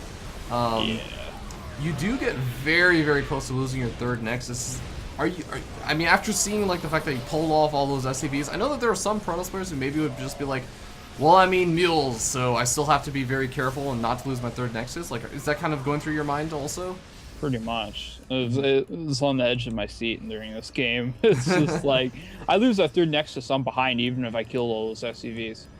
It's like, bring up the resource, income. If you look at our mineral income, when he has the mules down, we're almost even. Oh yeah. And even then, without the mules, we're almost even, which is kind of really awkward in itself. But when he puts down the mule, we're even in every aspect, despite the fact that he pulled all those SCVs, and that wasn't a total SCV pull either, because he still has 43. Yeah, definitely. Well, Vikings are landed, which honestly, at this point, it seemed to me like a really weird decision. Now, he cleared off all my Colossus. Yeah. And, once again, major drops are scary. It's just, I can't ever seem to stop him from getting in. Oh, yeah. I mean, he's up in my national while this fight's coming on. And this is one of those things that inspires me to push forward, because that's 3 medevacs worth of units. And now it's just like I got that decision of how... And then it's Colossus is really unfortunate. Pop out. Oh, yeah. Also, but it's one of those things that's just, you know, Major always managed to do. I lost both my forges. I lost pretty much everything. And yeah, it's really, really annoying and rough to deal with. Like, what point do you kind of just say like, okay, well, I've lost my natural expansion, I've lost the Colossus, lost both of my forges, like.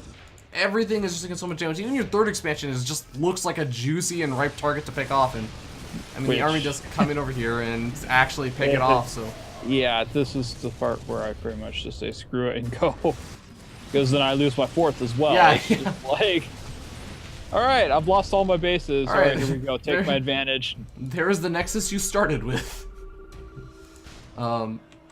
But yeah, like, so I mean, do you at least feel like you still have a good shot, like at this? Like, you feel like, okay, he's lost a lot over here, or is this still something where you're as you were saying before, like you're on the edge of your seat, like you're not sure if this is gonna work? I honestly wasn't sure if it was gonna work, because like, yeah, like this whole entire game is just kind of going way left of center from the get-go. I killed a lot of SCVs, but they delayed my Nexus, and he had his orbital down, and it just keeps going and going and going back and forth to where it's like, all right, I took a lot of damage, but then my army's stronger and I can dish it out, and then it's just like Storm so good. I'm not even sure what happened to his ghosts at this point. It's like I'm pretty sure they like died in a fight and he never had the ability to remake them with the gas. Yeah, so I'm He's kind of trying curious. to get Vikings back in. And I'm kind of curious, like Go in these ahead. situations where you're just going for their jugular, right? Like to be entirely like blunt about it, you're basically just trying to end the game right here. What are kind of like your priorities in terms of like going after units, workers, like bases? that one Colossus survives. Oh my god, yeah. Protoss issues. But yeah, like, what are kind of your priorities? Because I know that a lot of the times, like, players will go into this kind of situation and they'll go after the army, and then there's just like reinforcements that just keep funneling in, and they eventually kind of get just whittled down. Sometimes they'll go after the bases. That's why I was yeah. trying to sit in the middle of his production. Oh, as okay. well. If you notice, I was trying to like use buildings as a choke point and try to section off so that Colossus lives as long as possible. Because one stalker's not going to clean up all those SCVs and things.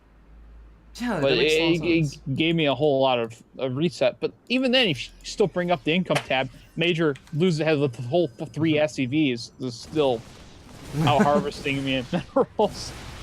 Yeah, no kidding. Mules, pretty good unit. I also noticed, like, over here, like, you're kind of utilizing the fact that Charge Lot Archon, pretty damn good in the low numbers, so you, like, get up a lot of Archons, and you also have a lot of the High Templars. So just kind of, like, trying to play a scrappy game at this point.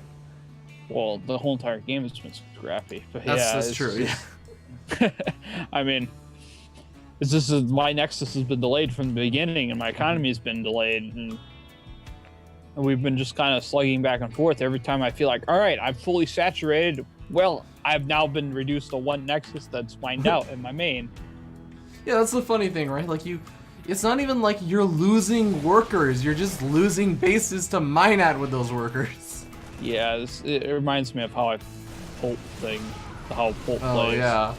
I mean, because that's what happened when I played him in the Red Bull tournament in Detroit. It's just like, well, I have 70 workers with no Nexus. Yeah, that is a little bit problematic. Well, this drop goes down in the natural expansion.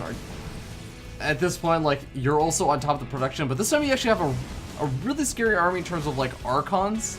But it's not a very big army. Do you feel like you can really end the game with this at this point? Like, The thing is I know both their economies are screwed up so badly. It's just like I have to do something, so I'm going to stand it, being annoying as possible. I mean, it's just like, I'm Major. I'm playing Major. This is the end of the tournament if I lose this one map.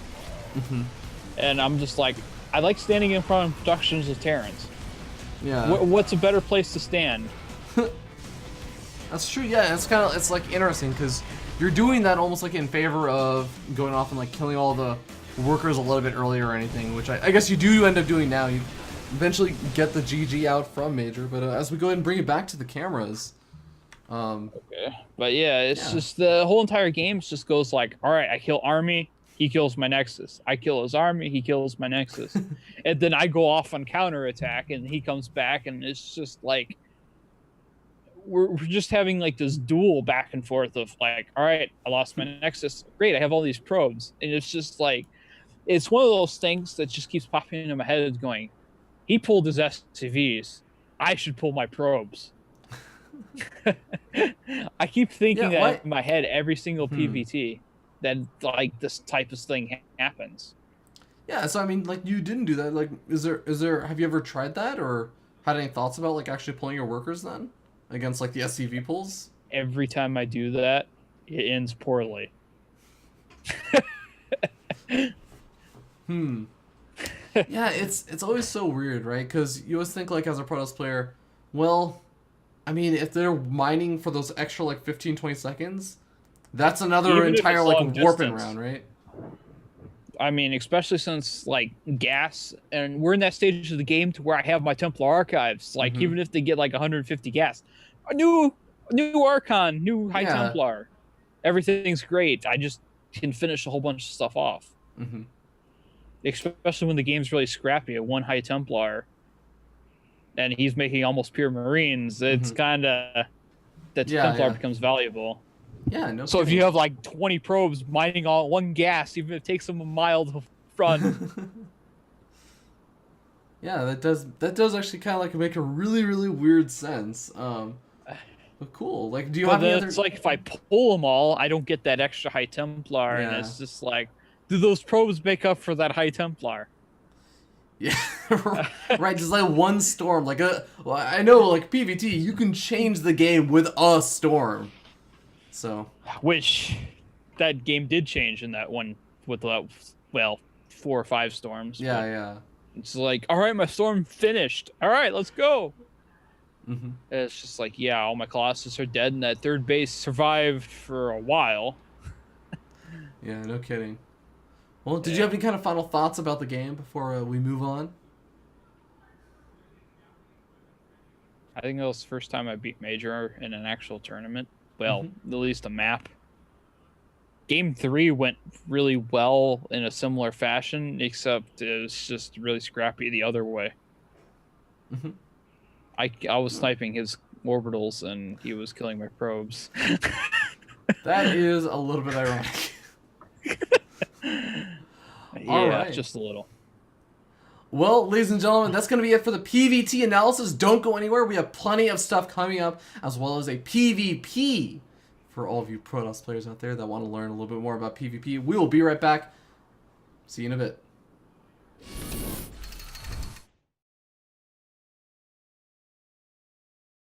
Hello, everyone. Welcome back. My name is Kif1re, and once again joined here by Kif1re. Kif1re, let's talk a little bit about your team. Or should I say, your lack of team. What's going on with that, man? I have trouble just getting in with groups of people, and I kind of want to be professional, and I really don't want to take a random offer from a team I've never heard of. It's like, oh, look, we're all diamonds. I'll pay you out of my mom's allowance to play in this team league. And it's just like, I've tried for like competitive teams and all these other things. Like, I tried for Clarity Gaming's Academy, didn't quite make it, despite the fact that I was like rank 1 on the statistics all over the place out of their community team, and then that kind of fell short. And then I got on the Complexity Academy after that, and contract was voided after 2 months because they closed their academy. So it's like every time I get like an opportunity to do something like the Complexity Academy or something, it's just, it kind of really falls short. That's the other thing, is I really don't like team hopping, going, all right, I'm going to join this team, and this team. I would like to sit there and be on something for a long time. Yeah, it also sounds like just maybe a little bit of that wariness of your age is like you're not used to dealing, or you don't want to deal with like really immature kind of kids, I should say. Yeah. As I hate youngsters. drama. Yeah, exactly, right? Like, you don't want to necessarily deal with all the kind of random small team drama from a bunch of, like, little 16-year-old kids that don't really know what they're doing.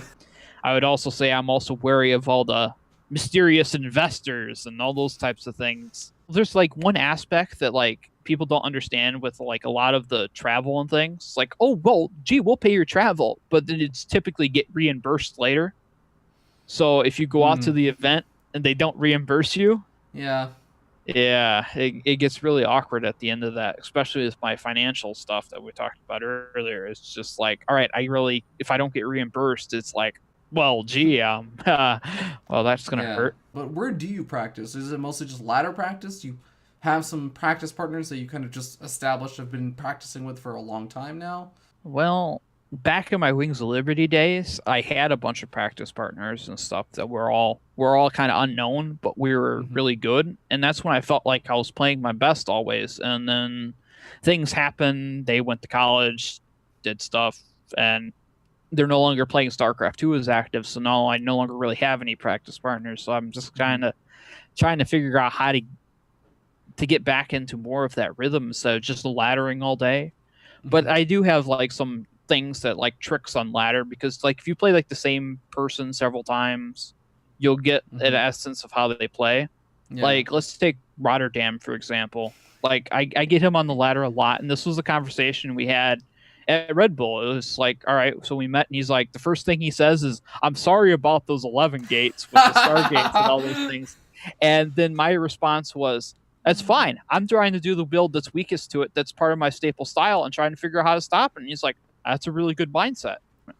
I really don't care if it's win or lose, but it's something that I'll sit there and be like, I'll try to get the most knowledge and information about it in most variations and stuff possible. You put a lot of thought into not just the game, but like also your actual practice regimen, making use of maybe like you don't have like a team and a bunch of people that you dedicatedly can practice with all the time, but you make use and you found like a really good way to practice on the ladder. We've kind of talked about how you don't exactly have as many people you kind of get to do dedicated practice with, but what about rivals? Do you feel like you have any rivalries going on with people, either friendly or maybe even less friendly?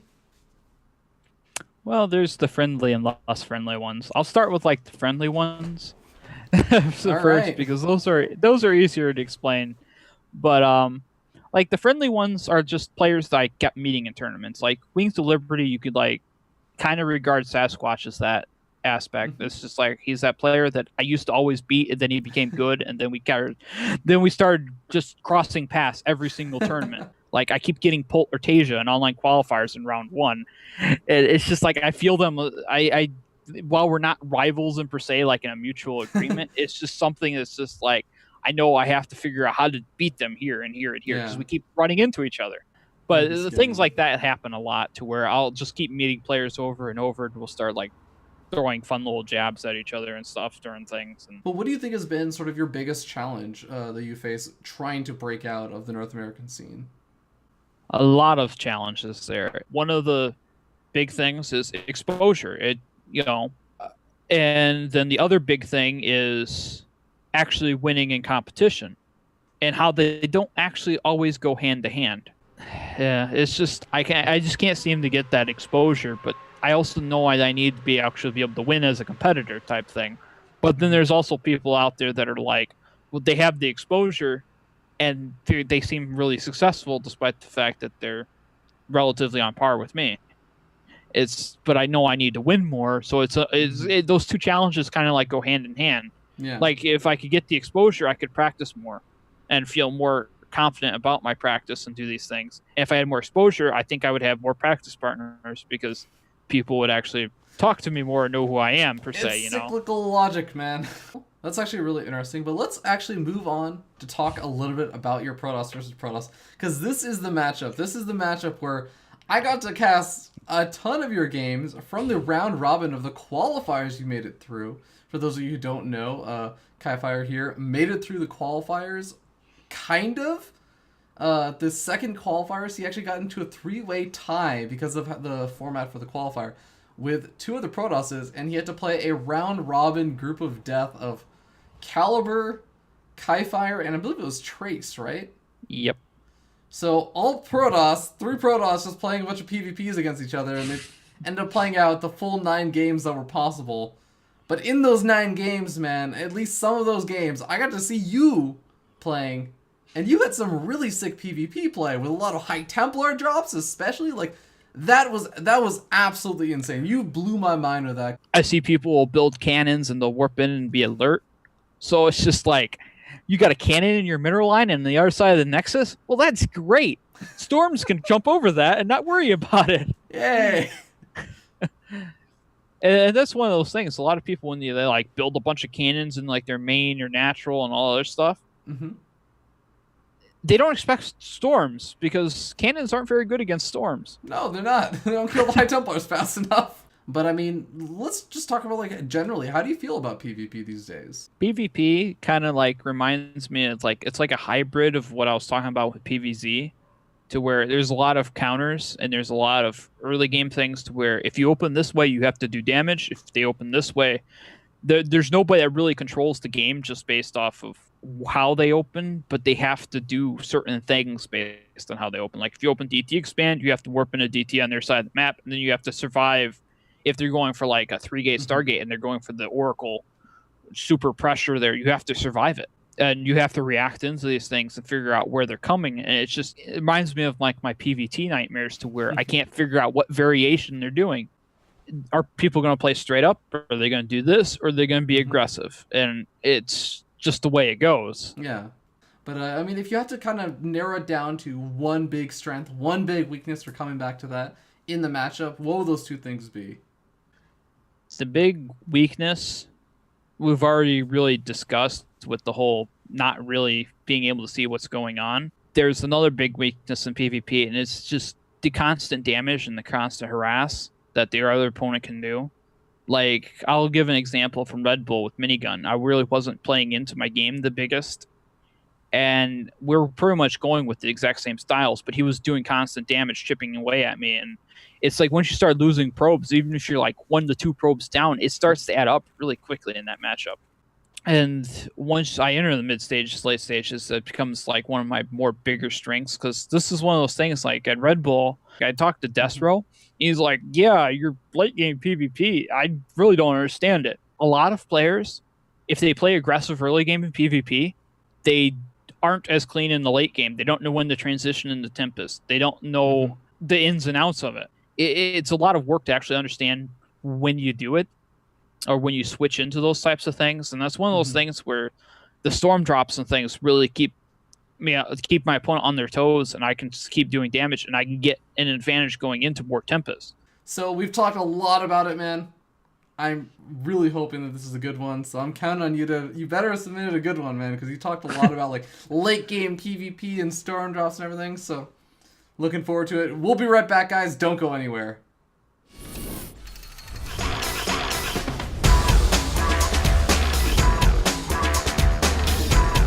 It's game time! Protoss versus Protoss. Hello, this is Kif1re, and welcome to Breaking Out, the show about North American StarCraft 2 players that you need to know about. Today on the show, we're going to be jumping into the Protoss versus Protoss matchup from the day of Kif1re. And joined with me once again, as always, it is Mr. John Smith. How you doing, John Smith? Oh man, it's great. My name is John Smith, so like obviously the world is going super well.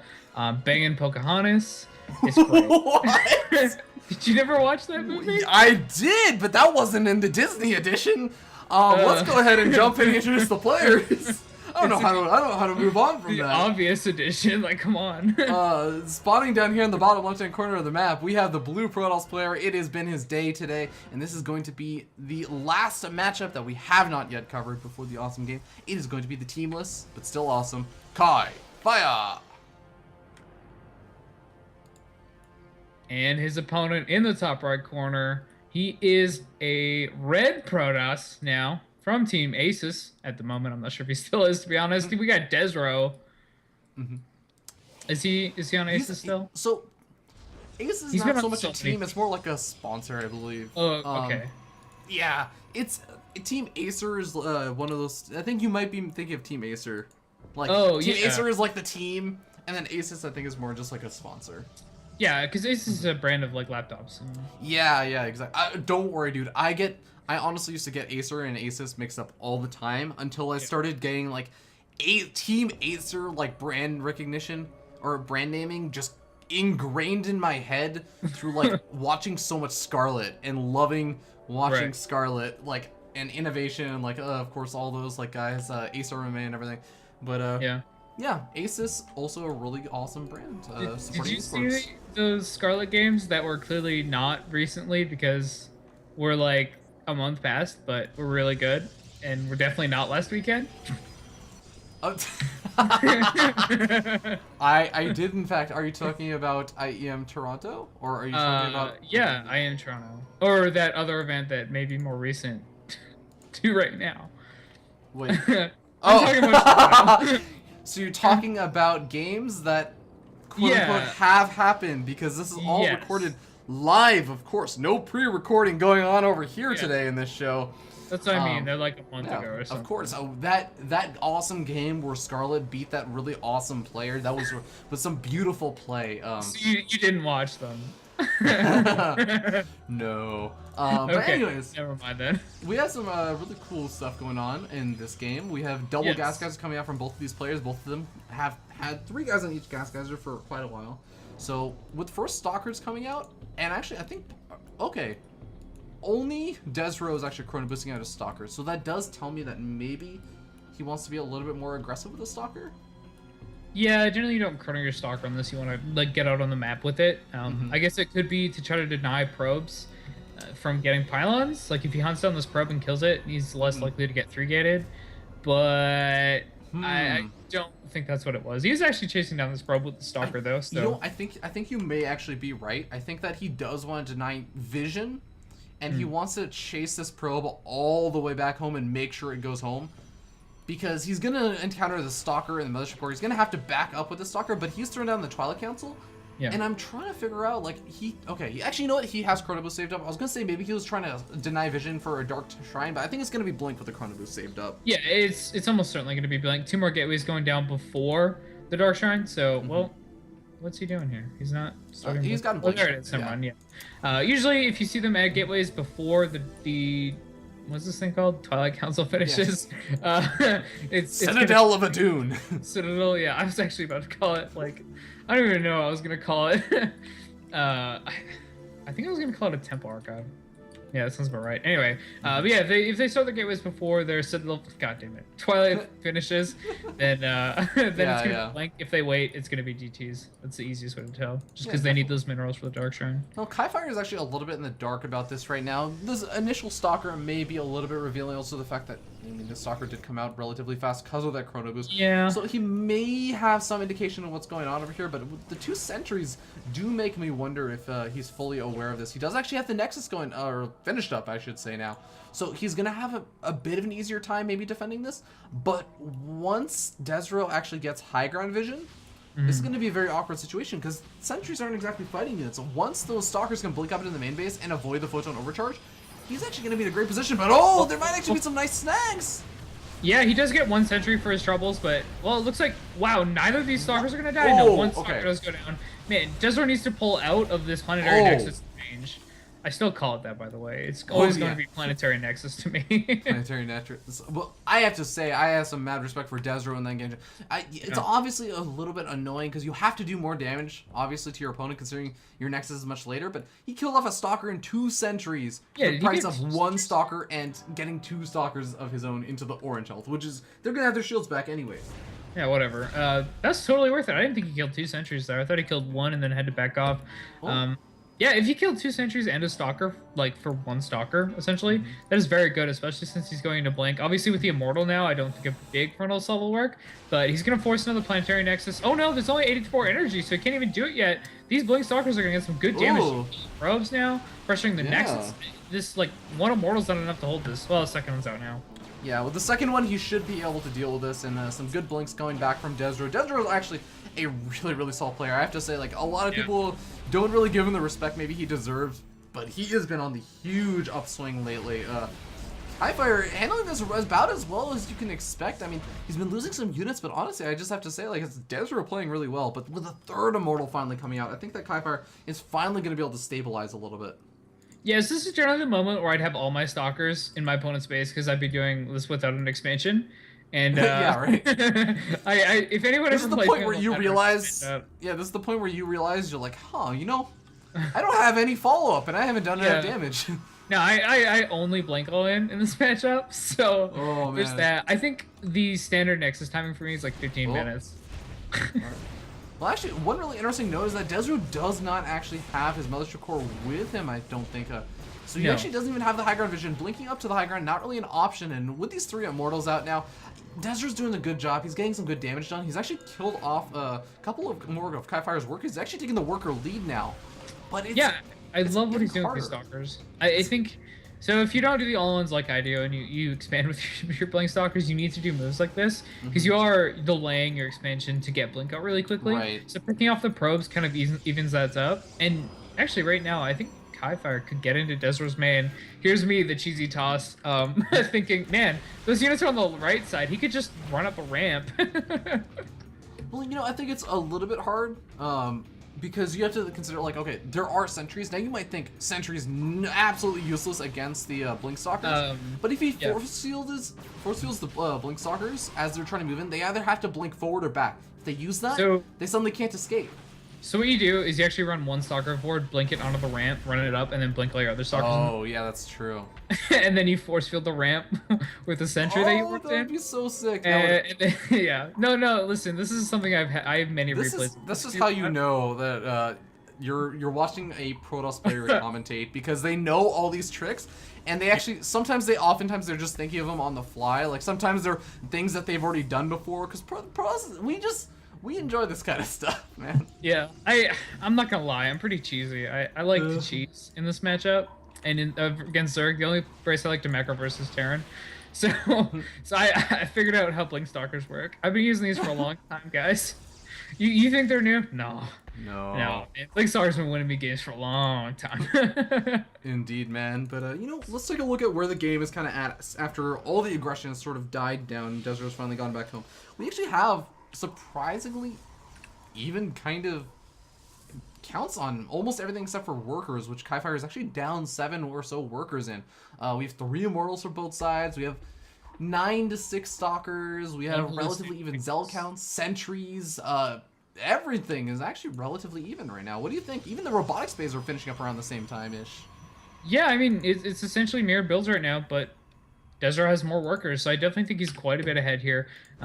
He's also got extra tech, like he's already got Blink, whereas his opponent just threw down the Twilight Council. So I really like Desert's position, and actually he's at enough oh my goodness, he's at enough of an advantage that he can just take a third. So I think Desert's in a great position. That said, PvP is a matchup that's very positioning based in the late game. So you can be really far behind, even down in upgrades. And then you just have a better concave and you crush your opponent's army. Oh, Kif1re actually gained a little bit supply block. That actually hurts, especially considering, I said that they were relatively even on the Colossus, but I think that actually Kif1re had a slight little lead in the Colossus production. Yeah. He's going to lose a little bit of that with the supply block. Now Desert are going to be able to get out that first Colossus. It's going to be pretty even Colossus counts from here on out, I think.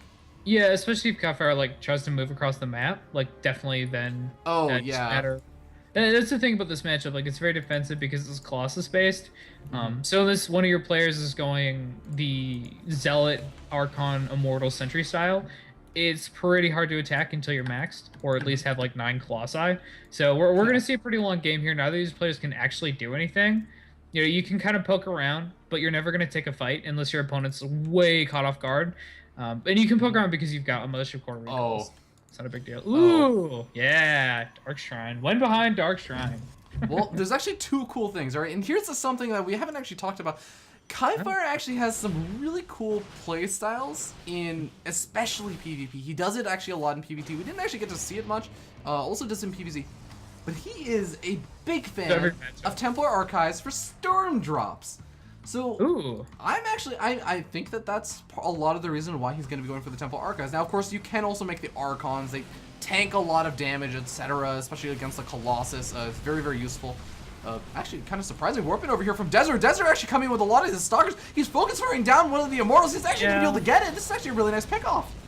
Yeah, that was actually a really great job. If you kill an Immortal essentially for free, I was saying that you can't push across the map very much, but, Blink Stalkers do that. I think he lost 2 Stalkers. He lost a lot of Zealots. It wasn't free, but he was trading gateway units for robo units, and that's the key thing right now, because this is a matchup about robotics facility units. In all honesty, it can become Tempest based and everything, but it's so important to have that big lead on Colossus production. Desert has 2 robotic facilities. He's going to be getting out a lot. Jeez. Ooh, where are they? I don't know. They are. I don't see any on the map, dude. He was just making some. Did they already die? Can't have. Are they in a war prison? Does he have a war prison? They should still show up on the units tab. What I saw 4 DTs. What is going on, man? Are you messing with me? No, I'm not. Look at what? Where are the DTs? Dude, I think you are going crazy, man. I think you're like a High Templar that's used his Storm, and now you're just like, well, what do I do now? What's going on? They must have all died instantly. Did he? I think okay. He's killed off 9 workers, but those 9 workers died earlier, I think, and that was Desro killing off workers. There isn't a single worker that was killed off by, or there's 1 worker killed off by Kif1re. I think that was a scouting probe. I swear to God, 4 DTs were worked in. What? Okay, well, regardless, there is a warp prism, a real warp prism that actually has units. It has 2 High Templars in the mix. This is actually trademark Kif1re kind of move. Brandon, it's okay. It's okay. Sometimes we hallucinate. That's why we're Protoss players. We hallucinate Phoenix all the time. Yeah, hallucinate. That doesn't mean you build. I don't understand. I wish we had the GSL thing where you could like look at what units were lost. Dude, this is actually messing with me. Well, actually, no, you can. Oh, dude, there's actually been no DTs that have died. I'm looking at it. Shift L on GameHeart. There's been 0 DTs that have been made this game or lost or anything. You were actually just going crazy, but okay. Hold on, okay, Brandon, calm down for a second because we actually have the War Prism now coming in. He's got to the fourth Archons. Expansion. He made Archons. He made Archons, but he also has his War Prism in the top left-hand corner. He has 2 High Templars. The DTs are Archons. Oh, okay, that does make sense. That does make sense. But the High Templars are coming into the natural expansion. Storm's going down on top of all the probes. He's gonna kill off a lot of them. Wow, yeah. How many did you get there? We got 10. Wow, I did not expect to get 10. Those were some pretty good storm drafts. Yeah, sorry guys. Totally wanted to know where those DTs went, and it was important to me. That's actually a totally fair point, though. You know what? I actually totally forgot that they could have changed it to Archons. Yeah, it's until then though. That's actually it's a really good point to bring up though, because in the late game of PvP, the big limitation is more so gas than in minerals. And DTs, they may cost extra minerals, but you have a lot of minerals. What you don't have a lot of is gas. And oh my god, look at this Kif1re with the next level plays. He's hallucinated a warp prism. Yeah, this is cheeky. That's the only explanation. It's pretty cool. He maybe makes his opponent freak out and warping units at home. Well, he sells the warp prism at the top left-hand corner. So I think he's gonna try and pull all of these probes maybe in like the main base. Yeah, there's no probes here. Desert's not really reacting. He doesn't even have that many probes over there. Yeah. Oh wow, there's a drop here at the fourth though. Kills like a good number. You got 6 more. That's pretty good. Here's the thing about Kif1re's like High Templar play. After talking to him in the interview about it, he's kind of like, his idea is, you know what? If my opponent's not making like a Phoenix or something to deal with that, it's just sustained damage. As long as you're controlling it well, you shouldn't really lose it. The High Templars are gonna get their energy back, and you just get so much value from those guys because it's just so much instantaneous damage. It's not like warping in a ton of zealots. In the third, but he's only got 1 storm. Oh, you know what? Oh. Yeah, he got 4 more kills. Man, these High Templar have done a lot of work. 19 probes for 2 High Templar. Yeah, dude. And they're still alive? Yeah, it's still alive, still going to be building up energy, keep going back in. And you know what? He's also keeping units at home. Look at this. Dester's trying to move that across the map. He has to leave a handful of these stalkers back at home just in case the War Prism decides to move in. And even that may not actually be enough. Now we may end up seeing the big engagement go down, though. Yeah, I don't think Kif1re wants to fight yet. He's got 2 Archons morphing and another Colossus rallying up. Also, he's just not in a good, like, his army isn't spread out. And I've said this before in a cast with you, where positioning is actually the most important thing in StarCraft. It's even more so in this matchup. So you don't want to fight unless you have a big arm. That's what I've learned from playing and watching games. Like, you'll see a Protoss up supply, up upgrades, and then lose because he fights into a concave. So just never do it. Oh, not just see. I've experienced that. That's like 80% of my PvPs that I lose in the late game. War Prism harassment coming in from Desert. He's returning. I don't understand. Desert is returning the favor over here with the Zealots, but oh my god, the DT warping so strong. These Zealots are actually getting cleaned up immediately. But Desert right now. Oh wow, just kills that Nexus so fast, killing a bunch of probes. And like you said, DT's in the main. He's gonna lose an Arca. The Arca didn't get the memo. He wasn't quite inside of the range of the recall. But killing off the natural expansion, that's a nice little win over there. There's still a good amount of gas at the natural expansion. Yeah, he definitely does want to retake this. Like, 1,200 gas on each, what is this, simulator? Yeah. It's called that Harvester. 1,200 gas at each assimilator is a really big deal. And here we go, more Zealots attacking at this 4th. DT warped in by Kif1re to deal with this. DTs are actually incredibly good defensive units, and that's one of the reasons them so much. This is pretty hilarious. Just threw down a Nexus right beside a pylon from his opponent. Zealots are gonna cancel it? No, they can't do it in time. But a really nice move or attempt from Desert to take out that Nexus. 3 Zealots actually managed to escape, and I like the Desert. He's using these minerals, his mineral bank, just by doing this harassment, but I feel like it's just not working out. The cannons are kind of trading better. Like, the 150 mineral investment from Kif1re's building these cannons is just trading well against the mass Zealots that Desert is kind of sacrificing. Honestly, though, like, I don't think you even care. Like, Zealots are just so useless in this match. You want, like... I don't know, dude. Templar, they're not good. Like late game? Okay, I think that they have their place, but it's Sure. not necessarily in the big army versus big army engagement. It's in the immediately after the big armies trade, you use your warp and warp in a ton of Zealots, and we may very well end up seeing that happen right over here. Time warp going down from Desro. Kif1re does not want to fight right now. Really? I don't know. Like, Look at his Colossi, they're all bunched up. You can't win fights like at that. the same time, I mean, So it's Desert fun, was too. pretty bunched up too. Oh, actually, Kif1re, now his units are just kind of in a line. Desert could maybe get a good engagement over here. Maybe? I don't know. Now he has to walk up the cliff. This is going to be a little bit of a weird choke. God, this matchup is so positional, guys. We can't stress this enough. Yep. So Oh! here, I see a fight here. I think Oh! it's Storms by Kif1re, actually getting a lot of damage in there, and really good time warps. These are so important in the matchup, making your opponent's position Oh just my so. God. See, Kif1re has What? a good arc. He crushes his opponent. Oh my God, he's gonna be able to just dominate that engagement. What on earth happened over there? The Colossus from Desert are now on the retreat. The Archon's giving chase. The Charge Zealots, this is what I'm talking about. The Charge Zealots coming in, finish out the Colossus, and forcing out the GG. Kif1re gonna be taking that game. That was really well done. So what happened in that fight? It looked kind of weird, but the time warps went down on the Colossi, so they couldn't get in position, and Right. Kif1re's Colossi just shot them down so quickly. When you focus with your Colossi, like you target them onto your opponents, and also with the Immortals as well, you kill them so quickly, and once the first Colossus goes down for your opponent, it's actually just game over. Because they snowball so much. If you're up a Colossus and yours are in position, you win. Yeah, definitely. That's kind of how this matchup goes. No, definitely. I completely agree. Like, this is one of those matchups where that big engagement can actually, like, you could be down like 3 bases, but if you have a maxed out army in PvP, you still got a chance, because you could take that big engagement and then you just snowball out and win the game sometimes from there, as long as you take a good enough engagement. So I have a quick question actually. Yeah. So we see Kif1re here with a lot of shield upgrades. He's got +2 shields and no armor. Is this normal now, or is this kind of weird? This is kind of weird, but I love the decision, because both Desro and Kif1re have the same idea.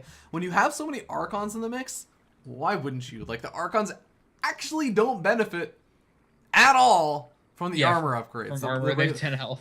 Yeah, and I'll be sure to ask Kif1re about that as we move into the next segment. Going into that final analysis segment, don't go anywhere, ladies and gentlemen. We will be right back.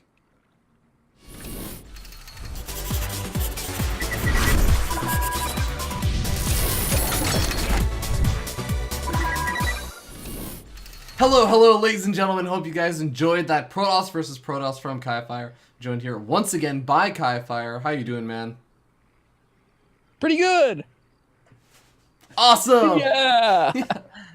Well, I mean, you just had a pretty awesome game against Desro, and by just had, I mean you had it a little while ago, but we just saw it for the first time. Let's go ahead and jump into the game and actually talk a little bit about what happened over there in that game, as if you want to resume the replay. And away we go. Game resumed. All right, so, I've been asking you this at the start of every single one of these games. What exactly are your thoughts about, like, how this PvP went, or how PvP went in general? Like, just talk a little bit about, like, the game, the matchup, etc. Well, as far as the matchup goes in general, it comes in like 2 phases. It's like there's the early game phase to where there's 2 options. You either expand or attack.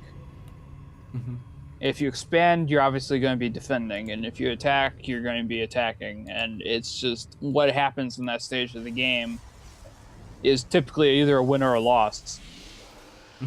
Straight up. And in the one, there's like the situation that happens here is he does damage but doesn't kill me, so the game continues on, which is seemingly rare. But do maps or anything like influence whether you'd rather go for like an expansion or an attack? I'd imagine it does, right? Some maps in PvP, it has to have like some fancy stuff like Teldarim Altar, where there's no ramp. I know, I had to bring that map up. It's just like that was one of the biggest maps that changed PvP. It was like that drastically limited things. Something that No, my favorite part was when like there would be the Protoss players like Huck and stuff, and they would just like be like, Huck, you have the micro, just 4-gate. And he'd be like, no, I got this, 3-gate robo. And then he would die every time. I'm like, no, Huck, why? Yeah, it's the metagame. It's like one of the current maps that changes the metagame is like Nimbus because of the destructible rocks. It makes Blink build so strong. Kill the rocks, you can't force field them out. It's one of those things, like force fields are the greatest thing ever, and then they become like the most useless thing ever when Archons and Colossus enter the field. Yeah, But then they'll loosen. But then we go into the second phase of the game, which is like the macro stage, where there's like this big amount of downtime to where nothing happens, and everybody's just spamming hallucinations back and forth at each other. And it's really hard to catch anybody by surprise. There's no surprise attack. There's no surprise army movement because it's just constant. That's why people typically get 3 sentries, because 3 sentries allows for a constant 1 hallucination every time that one finishes. Okay, that's actually really cool. I didn't know that. So what kind of information specifically are you scouting for in that sort of late game scenario? Anything. Just anything, like their army, tech choices or their third base, tech choices. I mean, it's also just security and knowing that this is what they're doing. And this is, you know, we're entering like this phase of the game to where it's just like, all right, I see Stalker plus Mothership Core, but 3 pylons. So the information that can be gleaned out of that is not all that much. Besides that, he's obviously not going for a fast Stargate. He's not going for fast much of anything. And since he got like a Stalker, it also delays the Twilight tech for like Dark Templar and things a bit. So you can narrow it down to a little bit of a selection here. So this obviously influences my tech choices beyond the 3 sentries follow up here. I kind of also like metagame because typically if you open with this expand build, you open with a sentry, not a Stalker. But Protoss players, you go, oh, well, he put up a Stalker. Oh, wait, there's an expansion. I see. You know, it's one of those things where it's just like, all right, he's now essentially committed to attacking. Yeah, and he now knows that. I mean, you did see the Stalker, right? So like, did that kind of cue to you? Like, okay, my opponent probably wants to be aggressive since he's making these earlier Stalkers. And that's kind of what I did with the Stalker myself. Except I put an expansion behind it, which delays my Nexus by around 20 seconds or so. I see. But it still works out, and it's, you know, if he does open an Oracle or something like hidden or anything, but it's just, you can rule that out. It's just, I'm afraid of DTs and other things at this point. That's why I get Observer first, because I really don't know what he's doing. I see. Okay. And you do Which he decided to throw down his own expansion while we're in this whole little battle thing. Yeah. And I can't do anything until my Mortal and stuff is out. And you actually get some good force fields over here. I mean, Blink was actually pretty close to finishing up. Were you just kind of aware, like, there's no way you could have Blink just yet? Or were we maybe trying to bait out a Blink with the force fields? Well, the thing is that I know when Blink finishes, so... Whoops. I hit a button on the replay. Wherever we went in the replay, I have no idea. We're only like 10 seconds further behind. It's all good. No, actually, we're ahead. Oh, okay. Because Blink's now done. Which they'll finish around the 7:50 to 8-minute mark. So right. I think I hit like F or something when we went forward the bookmark. All good. I don't think that we're that much further ahead. But yeah, so now you finally have some of those Immortals out. Like, the Blink Stalkers are continuing to be annoying and harassing and stuff, but for the most part, like, how do you feel you're doing so far with the defense? I lost too many probes. He's still very strong in my face. And the thing is that also this is one of those things to where I did not know that he took an expansion at this point. Oh, yeah. This is like an expand pressure that he put up from him. This isn't like the 4-gate Blink, which I have no way of knowing besides that he's a little weaker.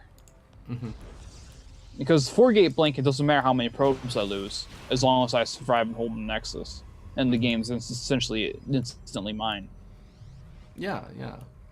So, I mean, right now, like, one of the big scares about Blink Stalkers is the potential to, like, try and blink up into the main base, right? And to be very annoying, to go do harassment over there, as well as at the natural expansion. Are you concerned about that at all? Oh. I need to stop hitting random buttons. Okay. All good. All good. What I was trying to say was like I was trying to put up like my vision if you're like following my cam. It's like I have that. Oh yeah, it's observer right next. sitting up It's right there. next to the B button that sends you back 10 seconds. Yeah. Yeah, so it's like right there. I have an observer sitting up on that because there's only one place you can blink it on this map. Mm-hmm. Which is one of I the see. strengths that we were talking about maps that it kind of weakens blink builds because it's like that little area. Okay, cool. Well, I mean, you're getting on an absurd number of immortals so far. Already up to 3 immortals now, but you've halted the production of them now. Like, so what's kind of going through your mind? Like, 3 immortals for the most part. I'll be honest. Like, it should be more than enough to deal with like these 9 or so stalkers. Well, the thing is that if you look, or well, the thing is like, I know he's transitioned out of it because he's not adding any more stalkers. Right. It's even easier to see when there's like all of them are like weak and there's no fresh health ones in there. Even if I wasn't paying attention to the exact count. Mm-hmm. And so now it's just like, oh great, he's expanded. And it's just like, when did he expand is the big question. Yeah. And you So, finally do but get the- now we're entering the stage of the game where I'm talking about with the hallucinations. It's like, okay, Right. he's ahead. Right, the Hallucinating Phoenix is now coming in and getting scat off, and you see like, okay, he has a couple immortals. Now, yeah, you've basically seen everything that he has, right? So you have a better idea. Obviously, a little bit of an unfortunate shock for you, but where do you kind of go from here? This is just where the phase of the game becomes a macro game. If the game is relatively even, no player can kill each other due to the defensive advantage. Yeah. Overcharged and defensive having, if you were going Colossus, the Colossus is going to pop out closer to your base. And this is where you typically see a third come down, and 4 prisms and harassment and those types of things. It's just delaying each other because there's no way to actually attack. We both have our attacks countered, so whoever attacks into who is going to die because force fields and all other stuff are going to come into massive play. He can no longer blink around because he's going to have to protect his immortals and all this other stuff in his army if he attacks. So this is why we don't see much attacking. So we macro and try to stay even on our attack. And there's, we try to avoid, in terms of PvP, I mean, he's obviously still trying to harass with these blink stalkers, trying to keep getting value out of them. That's all he can do. Yeah. And the big thing with hallucinations and things is to actually keep the tech honest. That they don't sit there and go, well, here's 10 Tempest. Or Yeah. something like that. It's just like, as long as you're like going, all right, he's got a decent Colossus count. You got to see, I just saw it again. It's like, all right, this is his army. This is what I see. So it's like, take bases, take another base, take another base. Make sure I have cannons at every base. That way a DT run by can't do any damage. It's just a stay even with tech, stay even. Well, there is this War Prism that's doing some nice harassment. It's actually been like coming back in over and over again with these 2 High Templars. It's like your trademark thing, right? Like your High Templar storm drops. So what's gonna go in your head with this? Because this is not a very normal thing to do. It just killed a bunch of probes. Yeah, I mean that is a good explanation for it. It's something that's just like a lot of players like. There's like 2 ways to harass in PvP, and the big way is the most common way is you drop a bunch of High Templar, drop a bunch of Dark Templar, Dark Templar. and Zealot Warpend, and you harass and just try to overpower bases. But one thing with that is that it wears obviously down your mineral bank, which isn't that bad of an idea. But when the games are a little bit, because it's like my bank's not that big. If I warp in like 10 zealots, there goes my whole entire bank. And then if we have a fight which is looming on the corner, either I have that in Archons or a variety of other things. It becomes costing less supply for the harassment. I see. Yeah, that's actually a really interesting way of thinking about it. Like, you're not like, for example, you see Desra over here, the bottom right, he's like sending zealots in to try and take out these cannons so you can harass, but He's giving rid of his bank, because our bank is evening up in minerals. Actually, my bank's now high bigger. But Yeah. it's just how that's going. Now, is the mineral bank what you're actually concerned about? Like, oftentimes, I think people think of, like, Protoss, and they think, oh, well, everything's just gas-heavy. Yeah, gas-heavy units. Like, that's the big limiting factor, right? Well, actually, hold that thought. Like, let's talk about this movement right here. This is a standard move in PvP, too, that annoys me. It's just, like... Because I didn't have map control, so obviously, if you look at Destro's vision, he's got, like, stuff everywhere. And I didn't have vision of seeing his army run around, and it's just like, eh. But it's one of those things where that mineral bank comes into play a bit. 'Cause it's like I can bounce back and recover from it just fine by just taking the gold and whatnot. Yeah, and, I mean, you've taken almost all the bases now on your side of the map. Destra's still trying to be annoying with the harassment and everything, but for the most part, you're able to stabilize. See, that's one of the things with, like, the Zealot harass. He's got, like, no minerals now. Yeah, yeah. It's like... And it keeps coming in, and it's just... I mean, he just keeps harassing. I put it into a few cannons, but still. The cannons are getting their own value out of this late game, because he keeps warping in. Yeah, and you even go and intercept some of those zealots, like waste a couple more minerals. Dark Templars, of course, not like that much more effective because again, there's so many cannons. But yeah, but this is one of those stages of the game to where, all right, so my storm drops killed a bunch of workers. I killed 25 workers throughout this game, and I really didn't get any harassment because I was defending the whole entire time. So I was all pretty much just storm drop. Yeah. So as far as this game goes, we're starting to get a little in terms of the whole scrappy side. To where every mineral is going to start mattering. Who's going to hold on to their bases? There's just...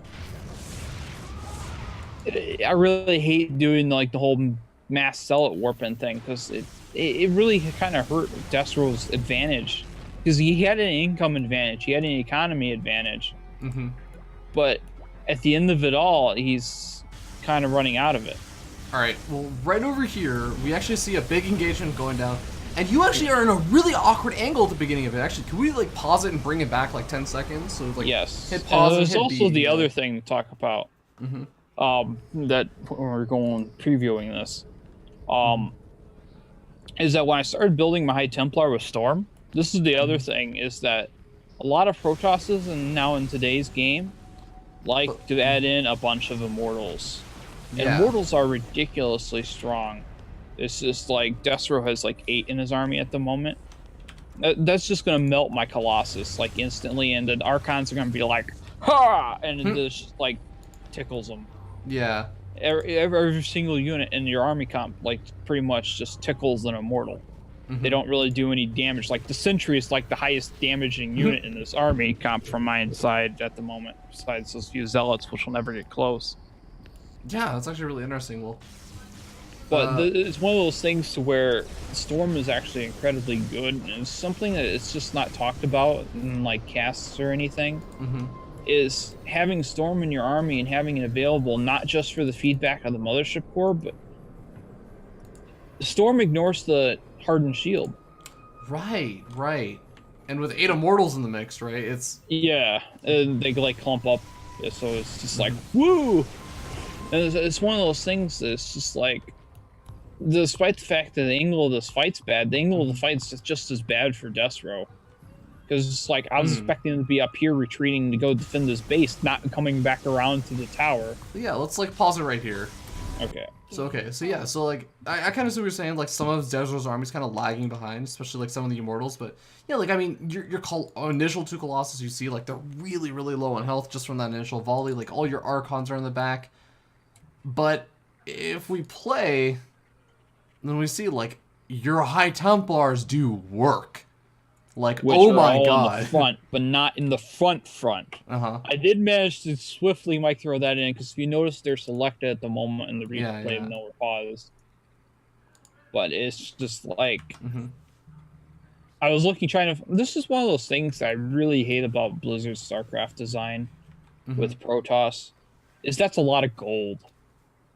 All the units are gold. I'm like, all right, so I got my High Templar selected.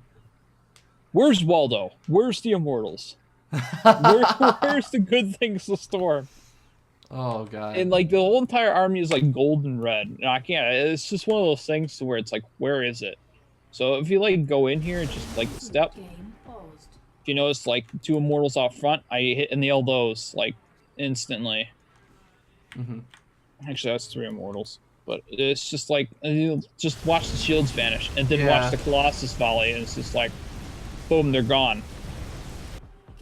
Huh. Yeah, and like, you've already killed off like 3 of them, now the rest of the immortals are also like, they've lost all their shields and everything. And geez, I mean, it was insane when I watched this, like, it didn't make sense to me. How, like, yeah, how hard you won that engagement, even though it seemed like I honestly would have thought, like, if I had seen that engagement like a million times, someone just took a snap photo of, well, this is the initial engagement angle, who wins this? I'd be like a red Protoss every single time. He has 8 immortals. He has more Colossus. Yeah. It's just like, I mean, okay, on paper, as we kind of go back to the cameras and everything, like, on paper, it looks like, by standard PvP logic, Desert should have won that. But you're saying that Storm is, like, that powerful. Storm is, like, in a sense, an answer to a very high immortal count from a Protoss player. it's the way it feels to me, and it's one of the reasons why I've been mixing them in. It's when I, especially, like, when I see that many immortals. It's because, like, after he, like, made that Colossus count, he was literally chrono and boosting out 2 immortals at a time out of his Robo. And they ignored Hardened Shield, so it's just like nail few good storms. Yeah. I mean, it's just... I mean, Psystorm does 80 damage. If the and most people, like, in a PvP engagement, they're not, like, microing their immortals out of the storm, right? So, like, they're going to take 80 damage. They only have, like, 20 shields left over. That's pretty easy to chip through, like, with 2 attacks. Like, 1 Colossus volley, right? Yeah, it pretty much just ignores everything at that point. Yeah, so that's actually really interesting. I'm actually looking forward to trying to incorporate some High Templars in my late game PvP.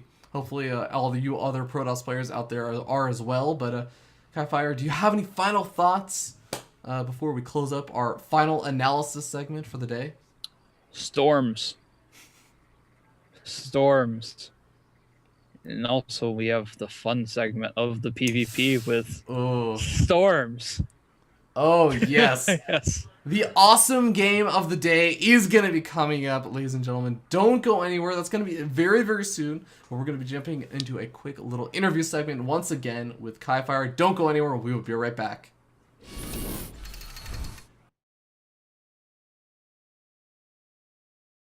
Hello everyone, my name is Kif1re and welcome back. I'm joined here once again by Kif1re. Kif1re, let's talk a little bit about your experiences in the scene.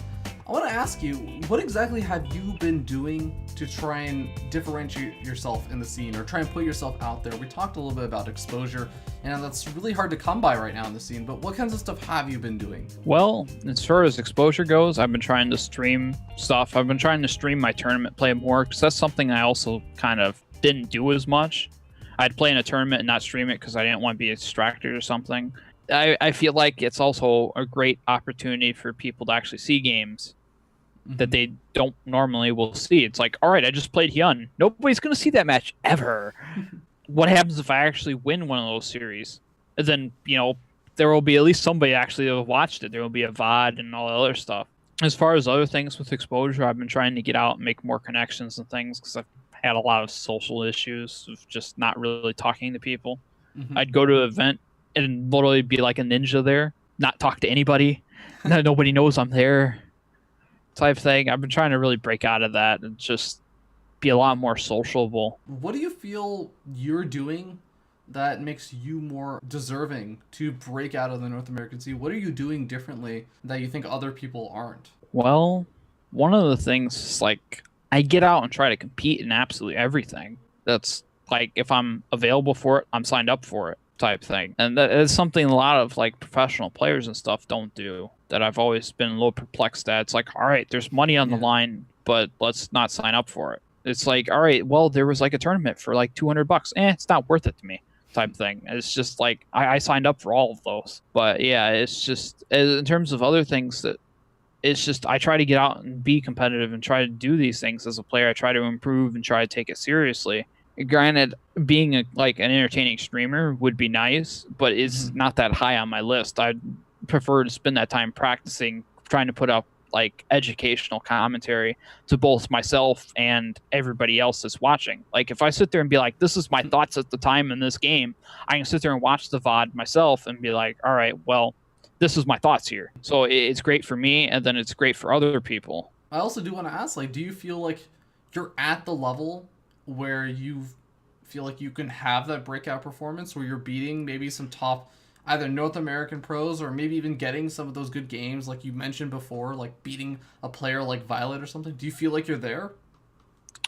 It depends. I've been really inconsistent, and that's one of the things that's kind of frustrating. It's just like, because you go back to that Wings of Liberty area, it's like you mentioned the whole Violet thing again, and during that time frame, I beat like literally everybody in that time frame. I mean, I took a game off of MVP. I was like, "Whoa, that's awesome!" Jeez. And Yeah. it's just like, but like I said, it's one of those things to where if it's not broadcast, it's not streamed, there's no recording of it, it just becomes kind of lost forever. That's nobody will ever see. I feel like I'm capable if I'm playing my best, but sometimes it's not always the easiest thing to do. For some reason, it's just like I have that inconsistency that I struggle with. No matter how much I seem to practice, it's like, all right, I'll take down several top players this week and then lose to a bunch of random everybody the next week. And it's something that it's a big challenge to actually sit there and overcome in that aspect with confidence. If I'm confident, I'm winning more. If I'm not confident, I'm losing more. But if I'm losing more, I'm not confident. It becomes like a massive kind of wall or barrier that I can't let it sit there and become like a mental block that Yeah. is like I feel like I could beat anybody, but I have to actually have that confidence to feel like I could beat anybody. And that's one of those things I've kind of lacked in Heart of the Swarm a lot of the times, is that I haven't got that point to where it's like, all right, I beat this player. All right, I could do it again in a tournament type Yeah. thing. It's something that's hard to struggle with, but it's something that's sit there. It's not something that's like there's a clear, refined answer of going, why am I inconsistent? Why does my confidence why is my confidence inconsistent as well? It's like, all right, I just beat this guy. I can do this. I can do anything. And that's why I'll come and go in like big streaks of going, all right, I won this, and then I'm like, all right, I'm going to win this too, and it's just, and then I'll fall off the complete face of the earth again. What do you feel are your biggest strengths and weaknesses as a person? That goes off in a completely different direction of my actual matches. Because like my defensive qualities in game are not that great in person. Because it's like if a Terran's coming at you with a bunch of traps, you just defend it. You split your units up, you have this great reaction. And that's something I've been really trying to work on socially, because it's just like I give these blunt, short answers like, hi, yes, that sounds great, okay. But it's starting. I feel like it's one of those things that's really starting to show improvements on in terms of my social aspect. Just like everybody's like watching this interview now, I'm giving more in-depth, detailed responses. Yeah, dude, you've been doing fantastic, man. Besides the whole, yeah, well, I feel great about my PVT. Yeah. All right, next All question. right, Yeah. moving on. Where's the game? Other than strengths as a person, that's something that is, I guess the best way to put it is that I'm not defeated easily.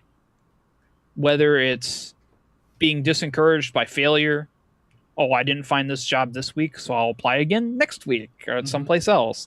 If I lose a match, it's a lost match. I'll feel bad about it, but then the next day, it's a new day. Another match to lose. Well, and then I'll get just, hopefully not another match to lose, but yes. Yes, it's another match, but it's another match to recover from, and it's just, there's always a tomorrow, and I'll never really give up the next day or the day after. And that's one of the things of why I've had such, sustainability and the whole esports type thing, to where I just never really gave up. It's something I enjoy, so I'll keep doing it, no matter what the outcome is. It doesn't matter how many times I fail at it. I'll be that guy that's first in line to get there the next day. I'll always keep trying. there will, failure is just a failure. There will be a success there somewhere. So I'm just not defeated ever. Competitive gamer since 1993, man. That's a freaking long time. That's over 20 years. There are It's a lot of matches lost, but also a lot of matches won. I mean, and the only reason why I won those matches, won those tournaments, is because I lost. Yeah. And but will I actually ever go pro? Well, it will be because I lost somewhere in there. Yeah. But if I keep losing, I eventually have to win. All right. Well, then, I think that's actually a really great series of answers. So we're going to go ahead and jump into the awesome game. Guys, don't go anywhere. We will be right back.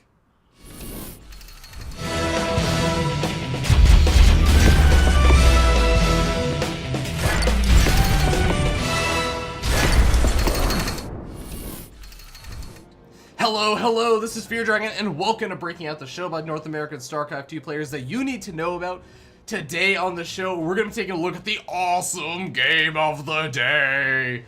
Joined with me, as always, is going to be the lovely Brad Pitt. How are you doing today? Well, I'm doing so well. I didn't realize I had a name change, but I'm okay with it. I hear that that's a good name to have. Do I get his social security number as well, so I can just like kind of take over? Yeah, Kif1re over here has actually been casting throughout the entire day, so big shout out to him. And we're going to go ahead and jump into this final game of the day and introduce the players as we spawn down here in the bottom right-hand corner of the map on top of the red Protoss player, currently teamless, but still awesome. Like the game, nonetheless. It is going to be Kif1re.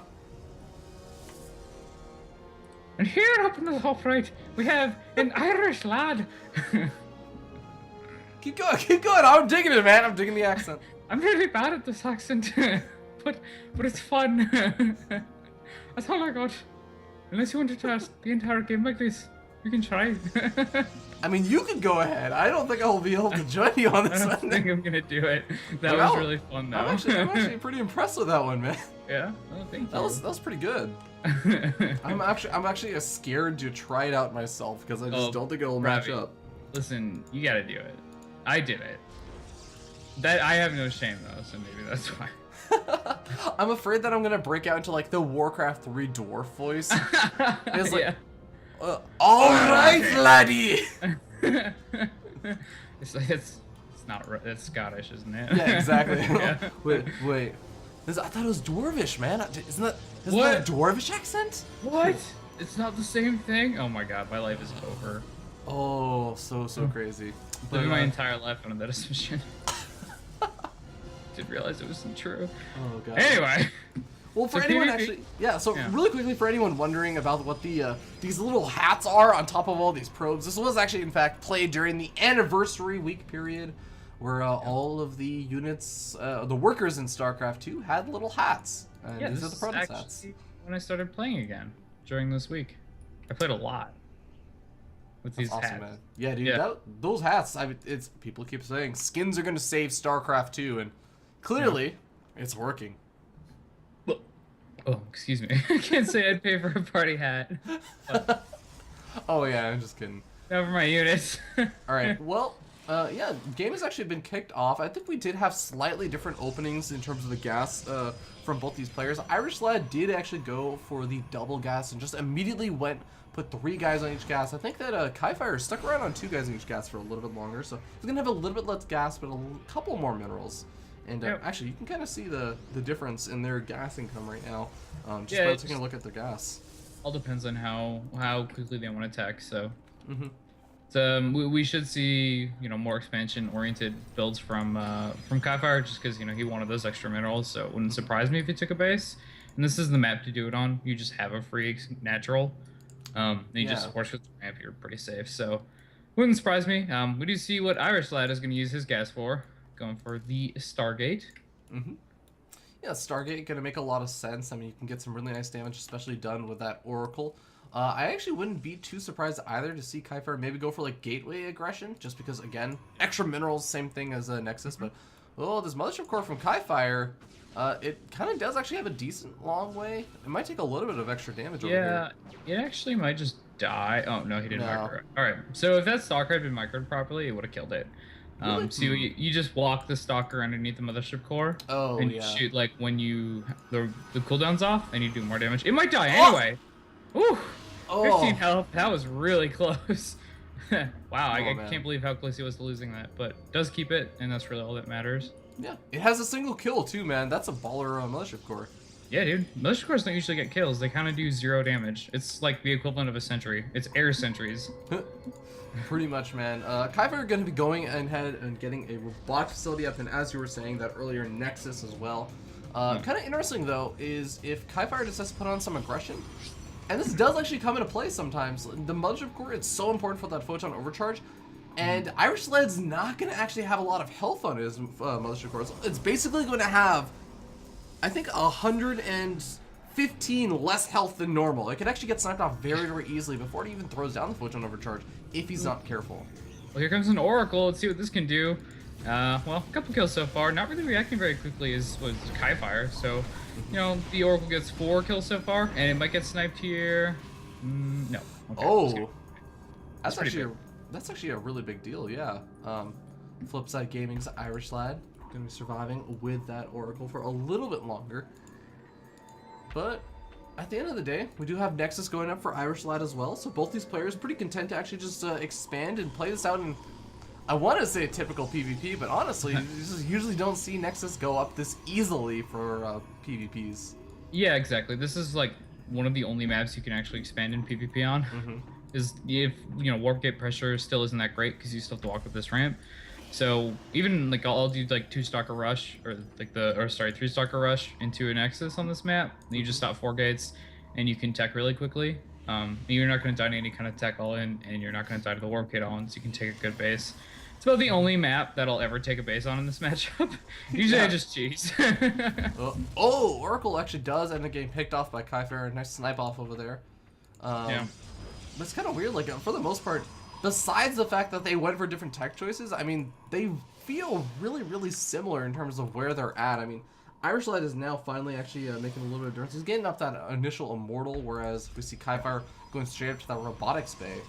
And... I'd say Irish Shot is actually ahead. Like, he killed so many probes that he's now got, you know, pretty good tech. Like, he's on Stargate, which is still fine in this matchup. Yeah, that's but true. he's just got a worker lead. Like, he's 6 workers up. Yeah, and it's all because of that damage the Oracle did. So I think he's actually in a decent spot here, but he does need to get the Robo soon. He can't stay on Stargate tech for too long. Oh, he does have it. Never mind. Yeah, he's just ahead. Just threw it down. Yeah. Yeah. So yeah, Irish Light going to be in a relatively good position. Actually, even has his +1 weapons just a little bit further ahead. Shouldn't actually make that much of a difference. I mean, unless somehow the miraculously, like, most important engagement in the game happens during those 15 seconds, it really shouldn't make too much of a difference. Yeah, if Irish Light is really on top of it and he hits exactly when it gets +1, maybe he gets a good fight, but the chances of that happening while he's taking a third are about 0. This isn't really the kind of matchup where you make a base and then go attack. You really need to be attacking and get ahead to be able to make your base, or you have to be super defensive. So I don't think he's going to be doing much pressure, just, you know, for lack of gateways. But, you know, he should be able to expand pretty easily. And again, like, there is always that chance Kif1re attacks into him right when that upgrade finishes, and he gets destroyed. Or he'll take his own base. There's that too. Yeah, definitely. Now, I'm kind of curious what your thoughts are on the whole, like, Immortal versus, like, lots of Immortals versus large number of Colossus kind of debate that I end up seeing in PvP. Because Immortals are pretty damn good when you're up against a lot of Colossus sometimes. Yep. But sometimes it's better to have more Colossus. Like, how do you feel about that? So it really depends on your opponent's composition. Like, if they're all Zealot, Archon, and Immortals, I think you actually want the Colossi, just because your Immortals are killing, like, Zealots and Archons, which doesn't matter. If they're also on the high Robotech, though, I think you need a good mix. There's never really a situation where I don't want a lot of Colossi. Like, I want at least, like, 5 in your end composition. Yeah. If not even, like, 9, I think is a really good number, even against, like, a large Robo amount. But, yeah, it's kind of game dependent. Also depends on how you open, like, if you have the ability to get lots of Colossi, because a lot of times you'll open with a Stargate or whatever, and you just can't do it. So... it really depends. I think this game they're both going to go heavy Robo, though. Yeah, I mean, they're both kind of just getting out a lot of Colossus. In fact, we actually have a second robotic facility being thrown down now for Kif1re. In a kind of weirdish position. It's like really far out there in the front. Yeah, look at these two probes too. They went to build it and just like never got rallied back to the net minerals. They're just chilling, man. This is their secret corner, man. Yeah. This is where they go to hang out and do nothing. This is where under the entire bleachers. army is. Yeah, this is under the bleachers. Oh, under the bleachers. We actually never had bleachers at my school, so we couldn't even do that. Really? I couldn't live the proper school dream. It couldn't happen. I actually don't think you were missing all that much, man. Yeah, I don't But think I did either. Warp Prism actually coming out for Kif1re has the High Templars out as well. And oh my god, Storm Gang's research. Yeah. Brandon, This is pretty sweet. This is actually one of my favorite things about Kif1re is the fact that he goes for Storm drops. And he has the 2 High Templars ready. He's loading them up into the Warp Prism. This is actually has a lot to do with how he's able to qualify for breaking out in the first place. Oh, really? He does a lot of storm drops? He had to play a round robin of PvPs. And he just kept going for storm drops in all of his games, and he would just get so much damage on it. And we actually saw him going for the storm drops in the other matchups, but Yeah. PvP, We saw man. well, yeah, we saw it in the other PvP. Remember that one where I lost track of the DTs and Oh couldn't- yeah, I remember that quite Yeah, well. well, I mean that was like Oh. 20 minutes ago. Oh. Anyway. Ow. Oh, storms go down, and man, that does quite a bit of damage over there to a lot of those probes. Even a lot of those probes even just kind of softened up for maybe a second storm to come back in a little bit later on, but what do you do against that, man? Like, you have a couple of seconds to respond. A photon overdrive is thrown down. Good job. There were photon cannons there. Awesome. Doesn't stop anything. Oh wow! What? I think he just fed back that Phoenix. No, I think was that the mothership core? I think that was the mothership core, dude. Was it really? He fed back the mothership core. He just Oh, killed it off. Oh, no. that's awesome. That's not good at all. Okay. No, it's not for I was Irish. gonna say I'm not sure if these are gonna do enough damage because he can get War Prism speed first, but killed a bunch of probes, fed back the mothership core, still has everything alive. This has been a really good storm drop so far. Yeah. I'm impressed. This is the point where I feel like Irish Lad needs to get out of Phoenix, because Yeah. I don't know if he knows who he's playing against, or like stylistically, the Kif1re likes to do this kind of stuff. Oh, Kif1re! Kif1re! Run away, War Prism! This is why you need speed. Okay. Oh, okay. That was a really cute play. He warped in a zealot to block the probe in that was at the tower. I thought that was funny. But had to cancel it. Yeah, like I didn't mention it yet, but I really think he should have went for War Prism speed before Colossus range. Like, if you want warp or storm drops to be part of your comp, I just think it's so worth it. Making your War Prisms that much more deadly. I think it's a hard call to make, right? Because if your opponent goes for a push then, during that time, not only are you down the 300 gas, and this is something I talked about Kif1re a little bit about, as you guys heard in the analysis segment, but if you're down that extra 300 gas, and of course the, you know, whatever, 200 minerals or 300 minerals for like the High Templars and the War Prism, that's less than your army. If you also neglect Thermal Lance, like, you could be in a really awkward position. Like, look at this right now. He's down 2 Colossus, and, or actually 3 Colossus right now, and that may have a little bit to do with the fact that he went for that Warp Prism. Oh, there are the Colossus, actually, I take it back. It's like he had double robo, right? Yeah, I was like, they're just a little bit out of my vision range, but now we end up seeing the big engagement going down. Kif1re in a bit of awkward situation. The hallucinated Colossus also still alive even, and they're going to be absorbing at least a couple of these shots now. Kif1re, he's winning, kind of winning? I don't even know, man. Kif1re is definitely winning this fight. He's killing off his opponent's Colossi right now, and he's still got 5. Like, I don't think Irish can actually keep fighting here. The Zealots will buy him time to get away, but this needs to be the end of his attack. And he is playing back. You just can't lose your Colossi in this matchup, and it ended up being Kif1re had this insane arc and like a bunch of Colossi on the high ground that I don't think Irish Lad saw. So he went and engaged like, oh, this is good for me, right? And then 5 more Colossi walked out from the top, and he's like, oh my goodness, this is not gonna go well. Yeah, exactly, right? And I had that exact same reaction. Which, amazingly, still do have the observer up there, spotting all those Colossus and everything. So at least Irish Lad has some good vision, but you know, I think that we may have seen some War Prism harassment keep going down during that engagement. Yeah. Because there's more workers killed than before, which is kind of funny though, because Irish Lad still has like 69 workers, 70 workers. He's been making a lot of workers, man. Yeah, he really has. He's at like Kif1re's killed 24 workers, and he's still ahead. Like, yeah. Or no, Kif1re's. Oh no, sorry, that's 66. No, yeah. I keep saying 80, like 8s when there's 6. Yeah. It's annoying. It's kind of interesting though, right? Because like you don't want to overproduce workers sometimes, because that just makes your army so much less strong. But I mean, oh, that's pretty good. Kills off another like 10 or 15 workers over there. Stop that! Stop that! Stop that, laddie! Stop! Hey, boy! You need to stop that right now. Oh no! Now I've done it. We went too far. It's so hard. It's so hard not to mix those up. But look at this army over here from Irish Lad. He is definitely channeling his Irish relatives, using the ghosts of Irish Lad. I don't even know what I'm talking about, man. He kills off the Nexus. I don't Backs off. think the Irish people were very big fans of lasers. I mean, it's oh no, this Colossus left behind. Terrible Colossus. series of movies, by the way. But also Zealot's actually focus firing down this Nexus for Kif1re. He actually managed to get it. Kif1re now reduced down just 2 bases. This is actually a really awkward and bad situation for him. Yeah, this is kind of troublesome. He's going to be able to rebuild the bases because his army is a little better right now.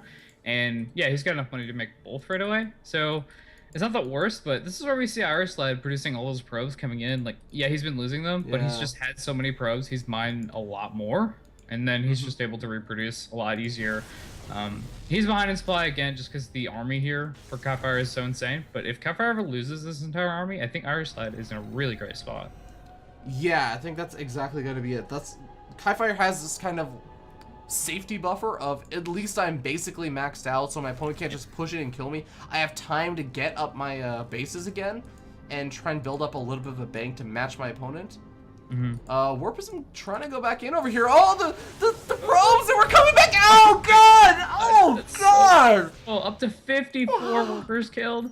And we do actually see some more Zealots going in and harassing this base here for Kif1re. So both these players taking so much damage from their opponent's harassment. It's kind of crazy. I understand why he picked this as his fun game. This is pretty intense.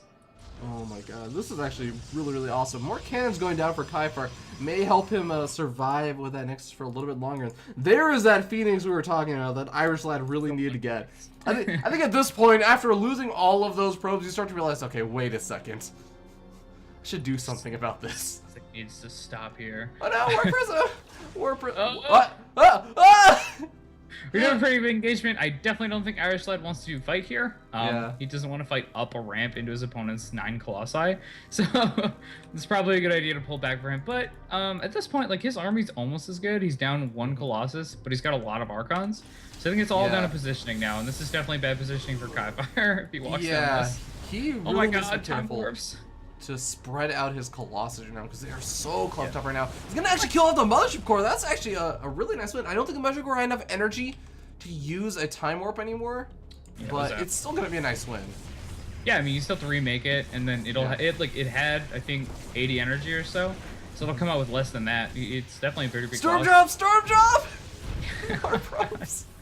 Kif1re takes the worker lead by 2. He's killed 64 workers, is only ahead by 2. The Zealots have killed a couple of workers. Yeah, that's true. Yeah. 15 workers.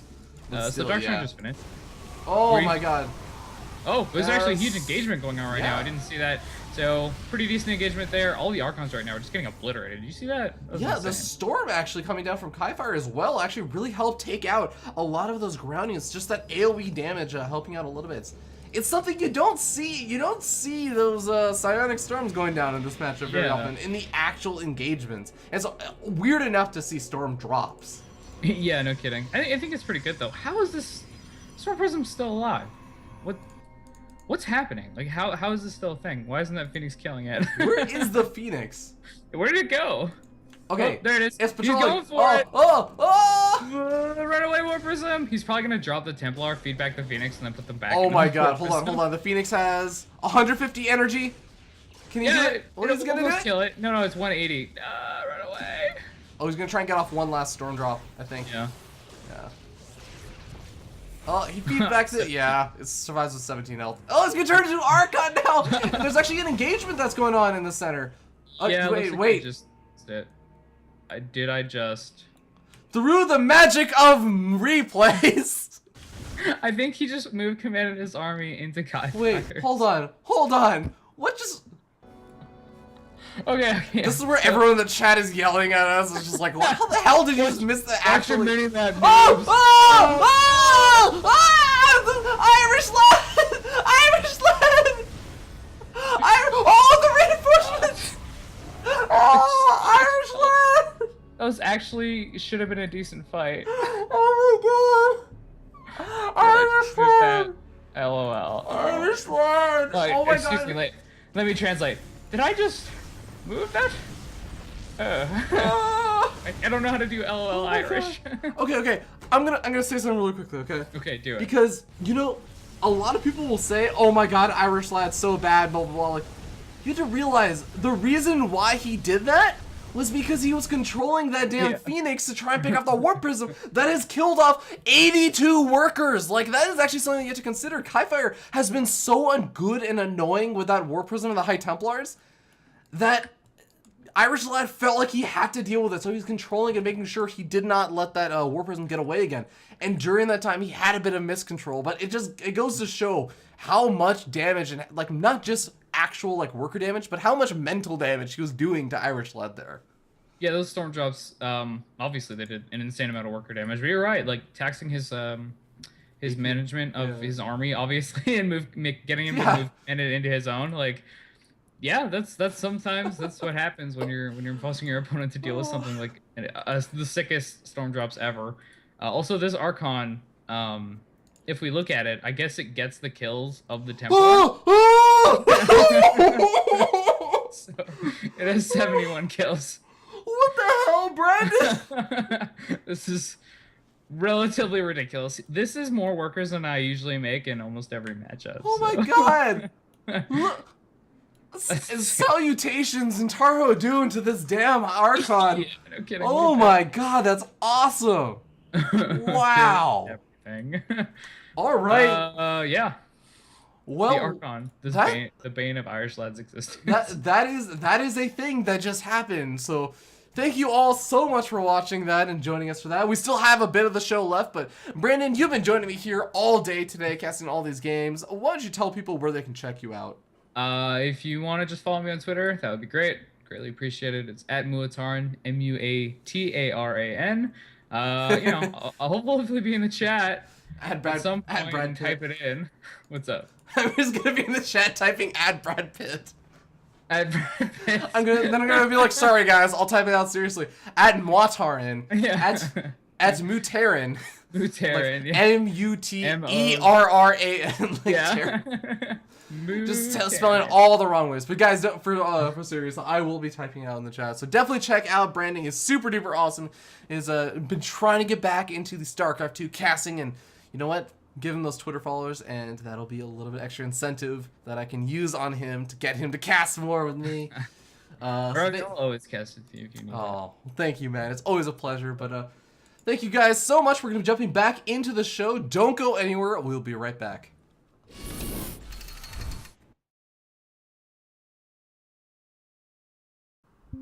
Hello everyone, welcome back from the awesome game. My name is Kif1re, and I'm joined here once again by Kif1re. Kif1re, let's jump into the final segment of the interview of most of everything except for the actual embarrassing fun segment that I am going to be looking forward to the most of everybody here.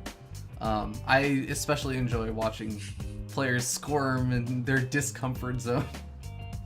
But you don't have to worry about that for right now. Let's talk a little bit more about you, okay? So let's talk about what you want out of StarCraft, because you've been playing competitive titles since 1993. You've been involved in StarCraft for over 4 years now. What do you want out of StarCraft? Are you trying to just qualify for WCS Challenger League or Premier League, or trying to win a GSL, or just in it for the fun, for the fame, for the glory? Like, what do you want out of StarCraft? That's actually a very good question, because like personally, I just want to have fun and go with that. But in terms of like my esports career and stuff, I've come close to winning a championship several times and can never do it. And StarCraft, I feel like I'm the furthest away I've ever been from actually accomplishing that, because obviously nobody's sit there and seen me in like the MLG finals in StarCraft at all, or any of that type of stuff. And I've been really close before. Like, I've finished like top 3 in the WCG national finals 3 times. I've won side tournaments. I've placed 4th, 5th, 3rd in major tournaments several times in games prior to StarCraft, and I just could never actually do it.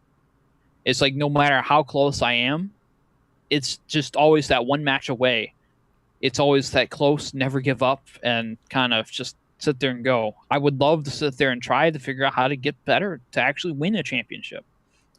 It's like one of those goals of mine. But if I have fun along the way, regardless of what happens, then that's what I wanted to get out of StarCraft. John, where do you see yourself in 2 years? And I'll divide that answer up into two answers here. One, real life, I would hope to actually have a job, whether it be in esports or not. I would like to have something that's actually stable and not have to sit there and worry about finding another job after every 2-3 months or whatever, or whether I'm going to get paid from it or whatnot. And then in terms of esports, I would actually like to actually figure out how to get on a professional team and may have that be my job.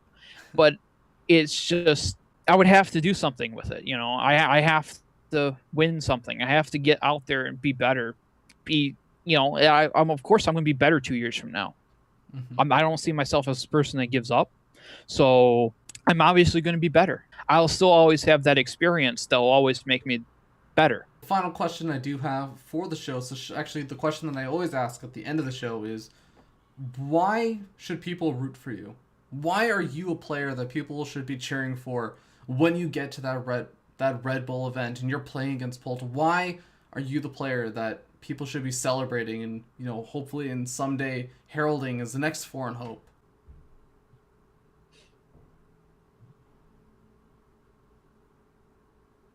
I'm not really sure. Why would people cheer for me? I mean, why would you cheer for me? There, I did it. I asked you a question. The interview is over. That's gotten too meta. Ladies and gentlemen, escape through the doors on your left and your right. Yeah.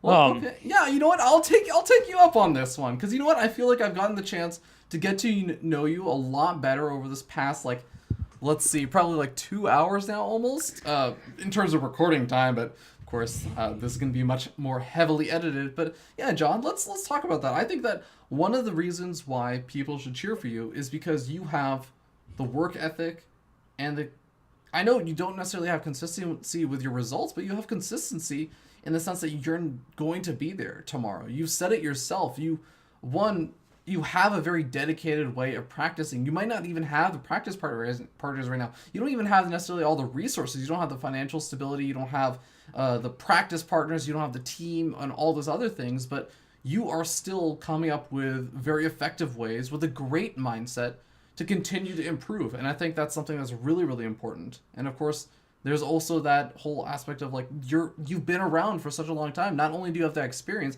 you're not somebody that, to kind of just talk about recent examples, you're not exactly like a Naniwa. We aren't going to just see you disappear suddenly, out of nowhere, like a Stefano who, is doing really well. It just suddenly says, oh, well, guys, I got my money. I'm done. That was what I was interested in. I'm not necessarily saying that's why Stefano was interested in StarCraft, but you're not going to be one of those people. You're going to be one of those people that's in it because you enjoy and love playing the game and you love improving.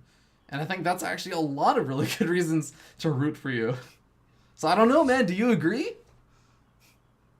It's a good perspective that I haven't thought of, but it's just that's the thing is I don't know why people. That's why I'd sit there and ask that type of question in this type of situation, because at the end of the day, I'm not the person rooting for myself. Well, I am, but I'm not the people sitting in the stands rooting for myself. Let's put it that way.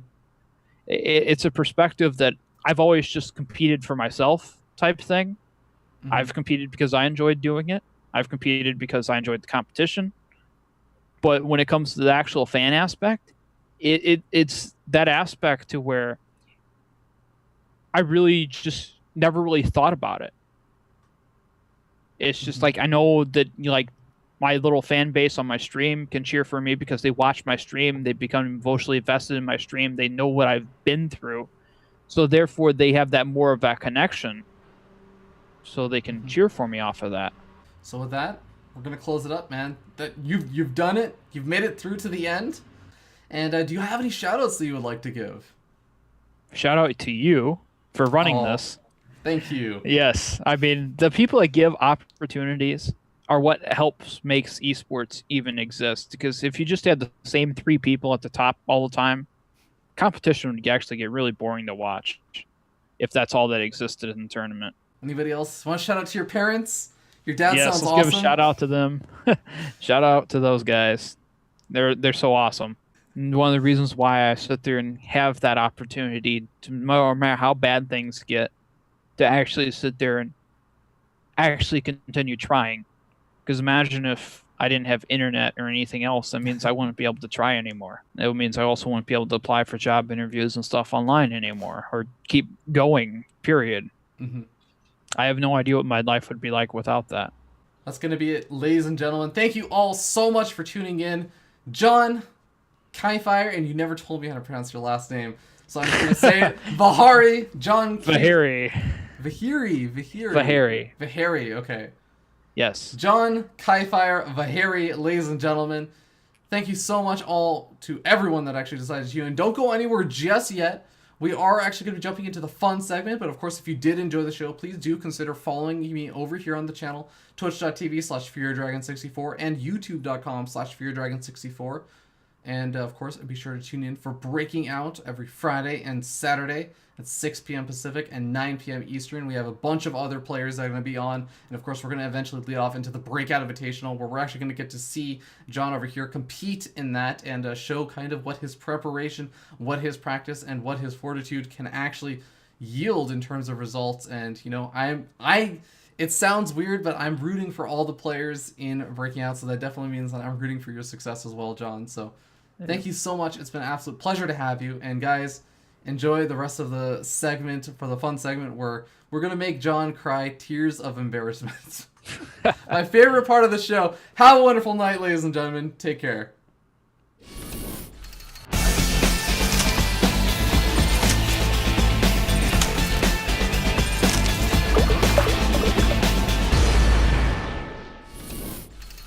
Hello, ladies and gentlemen. Welcome back. Hopefully you guys have enjoyed it so far, but we have one last little surprise segment for you guys. It's actually going to be one of probably my favorite segments for the day. It's going to be the embarrassing segment. It used to be called the awesome segment, but then I realized it was actually only awesome for me and like everybody else watching. For the player, it was just embarrassing. It kind of sucked. So we're calling it the embarrassing segment now, and I'm joined here by Kif1re. How are you doing, sir? Are you ready? Sure. Alright, well, the embarrassing segment, for those of you tuning in maybe for the first time, is in fact that I force the player to do a unit impersonation for 30 seconds. And they can be doing a unit impersonation of whatever they want. It could be a Mutalis going and taking a shower. It could be a Thor, you know, buying its sunglasses, or just doing a good old dance. Or it could be a mortal doing a dance, or, you know, doing whatever. Players get to decide. Kif1re, you have something in mind? A phoenix stuck on a waypoint. I like it, man. I like it. Let's go ahead and do this, man. All right? Patrol move. Go. All right. To battle.